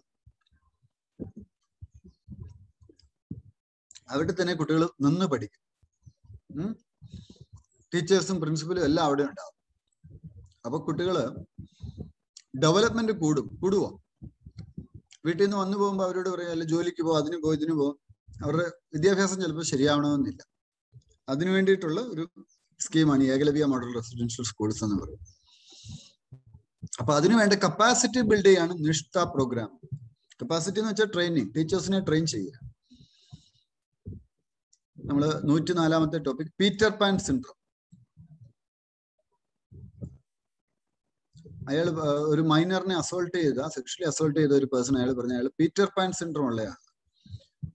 അപ്പോ കോർട്ട് അയാൾക്ക് ബെയിൽ കൊടുത്തു. എന്താണ് ഈ പീറ്റർ പാൻ സിൻഡ്രോം? ഇതൊരു ഫിക്ഷണൽ ക്യാരക്ടറാണ്. carefree young boy who never grows. The character was created by Scottish novelist James Matthew Barrie. It is said that people who develop similar behaviors of living life carefree, finding responsibilities challenging in adulthood, and basically never growing suffer from Peter Pan syndrome. This syndrome has not been recognized by WHO as a health disorder. What are the concerns? It's a socio-psychological phenomenon. It is a mental health condition that can affect one's quality of life. It could affect one's daily routine, relationship. It affects people who do not want or feel unable to grow up. People with the body of an adult but mind of a child. They don't want to stop being children and start being mothers or fathers. കുട്ടിയായിട്ടിരിക്കുകയാണ് അവർക്കിഷ്ടം, അവർ വലുതാവാൻ ആഗ്രഹിക്കുന്നു. അപ്പോൾ ഇത് പലരെയും affect ചെയ്യുന്ന ഒരു പ്രശ്നമാണ്. Okay, അപ്പൊ ഇത്രയും topics ആണ് നമ്മൾ ഇന്നിപ്പോ എടുക്കുന്നത്. ബാക്കി കുറച്ച് ടോപ്പിക് കൂടി ഉണ്ട് ജൂണിൽ. നാളെ ജൂലൈയിലേക്ക് നമ്മൾ കയറും. ഇനി ജൂൺ മാസത്തിൽ നിന്ന് തീർക്കാനുള്ള ടോപ്പിക് എന്ന് പറയാൻ ഒരു 10-20 ടോപ്പിക് കൂടെ ഉള്ളു. അപ്പൊ നാളെ ഒരു അരമണിക്കൂർ കൊണ്ട് നമ്മൾ അത് കവർ ചെയ്യും. ജൂലൈയിലേക്ക് നാളെ കയറും. ഓഗസ്റ്റ് കൊണ്ട് നമ്മൾ തീരും. പിന്നെ നമുക്ക് ഈ മോർണിംഗ് സെഷൻ ഉണ്ടാവില്ല. ഓഗസ്റ്റ് കൂടെ എടുത്തു കഴിഞ്ഞാൽ ഈ വർഷം പ്രിലിമിനറി എഴുതുന്നവർക്കും അത് ഗുണകരമായിരിക്കും. അപ്പോൾ ഞാൻ തന്നിട്ടുള്ള അസൈൻമെന്റ്സ് ഒക്കെ കൃത്യമായിട്ട് ചെയ്യാൻ ശ്രമിക്കുക. നാളെ വൈകുന്നേരം GS-ന്റെ ഒരു സെഷൻ ഉണ്ട്. ആ സെഷനിൽ കൃത്യമായിട്ട് എല്ലാവരും അറ്റൻഡ് ചെയ്യണം. GS-ന് വളരെ മാർക്ക് കിട്ടിയ ഒരു സിവിൽ സർവീസ് ഓഫീസർ ഉദ്യോഗസ്ഥൻ, അദ്ദേഹം അരുൺ സാർ നിങ്ങളുമായിട്ട് ഇന്ററാക്ഷൻ വരുന്നുണ്ട്. അദ്ദേഹം ഇന്ത്യൻ റെയിൽവേ ട്രാഫിക് സർവീസ് ഉദ്യോഗസ്ഥനാണ്. അദ്ദേഹം ഇപ്പൊ ഏറ്റവും കൂടുതൽ സെക്രട്ടറീസ് ഒക്കെ വരുന്നത് റെയിൽവേ സർവീസിൽ നിന്നാണ്, സെൻട്രൽ ഗവൺമെന്റ്. അദ്ദേഹം ഇന്ത്യൻ റെയിൽവേയിലെ ഉയർന്ന സിവിൽ സർവീസ് ഉദ്യോഗസ്ഥനാണ്. അദ്ദേഹമാണ് നാളെ നിങ്ങളുമായിട്ട് ഇന്ററാക്ഷൻ എത്തുന്നത്. ആ പ്രോഗ്രാമിൽ അറ്റൻഡ് ചെയ്യുക. So wish you all the best. Thank you. Thank you, sir. Thank you, sir. Thank you, sir.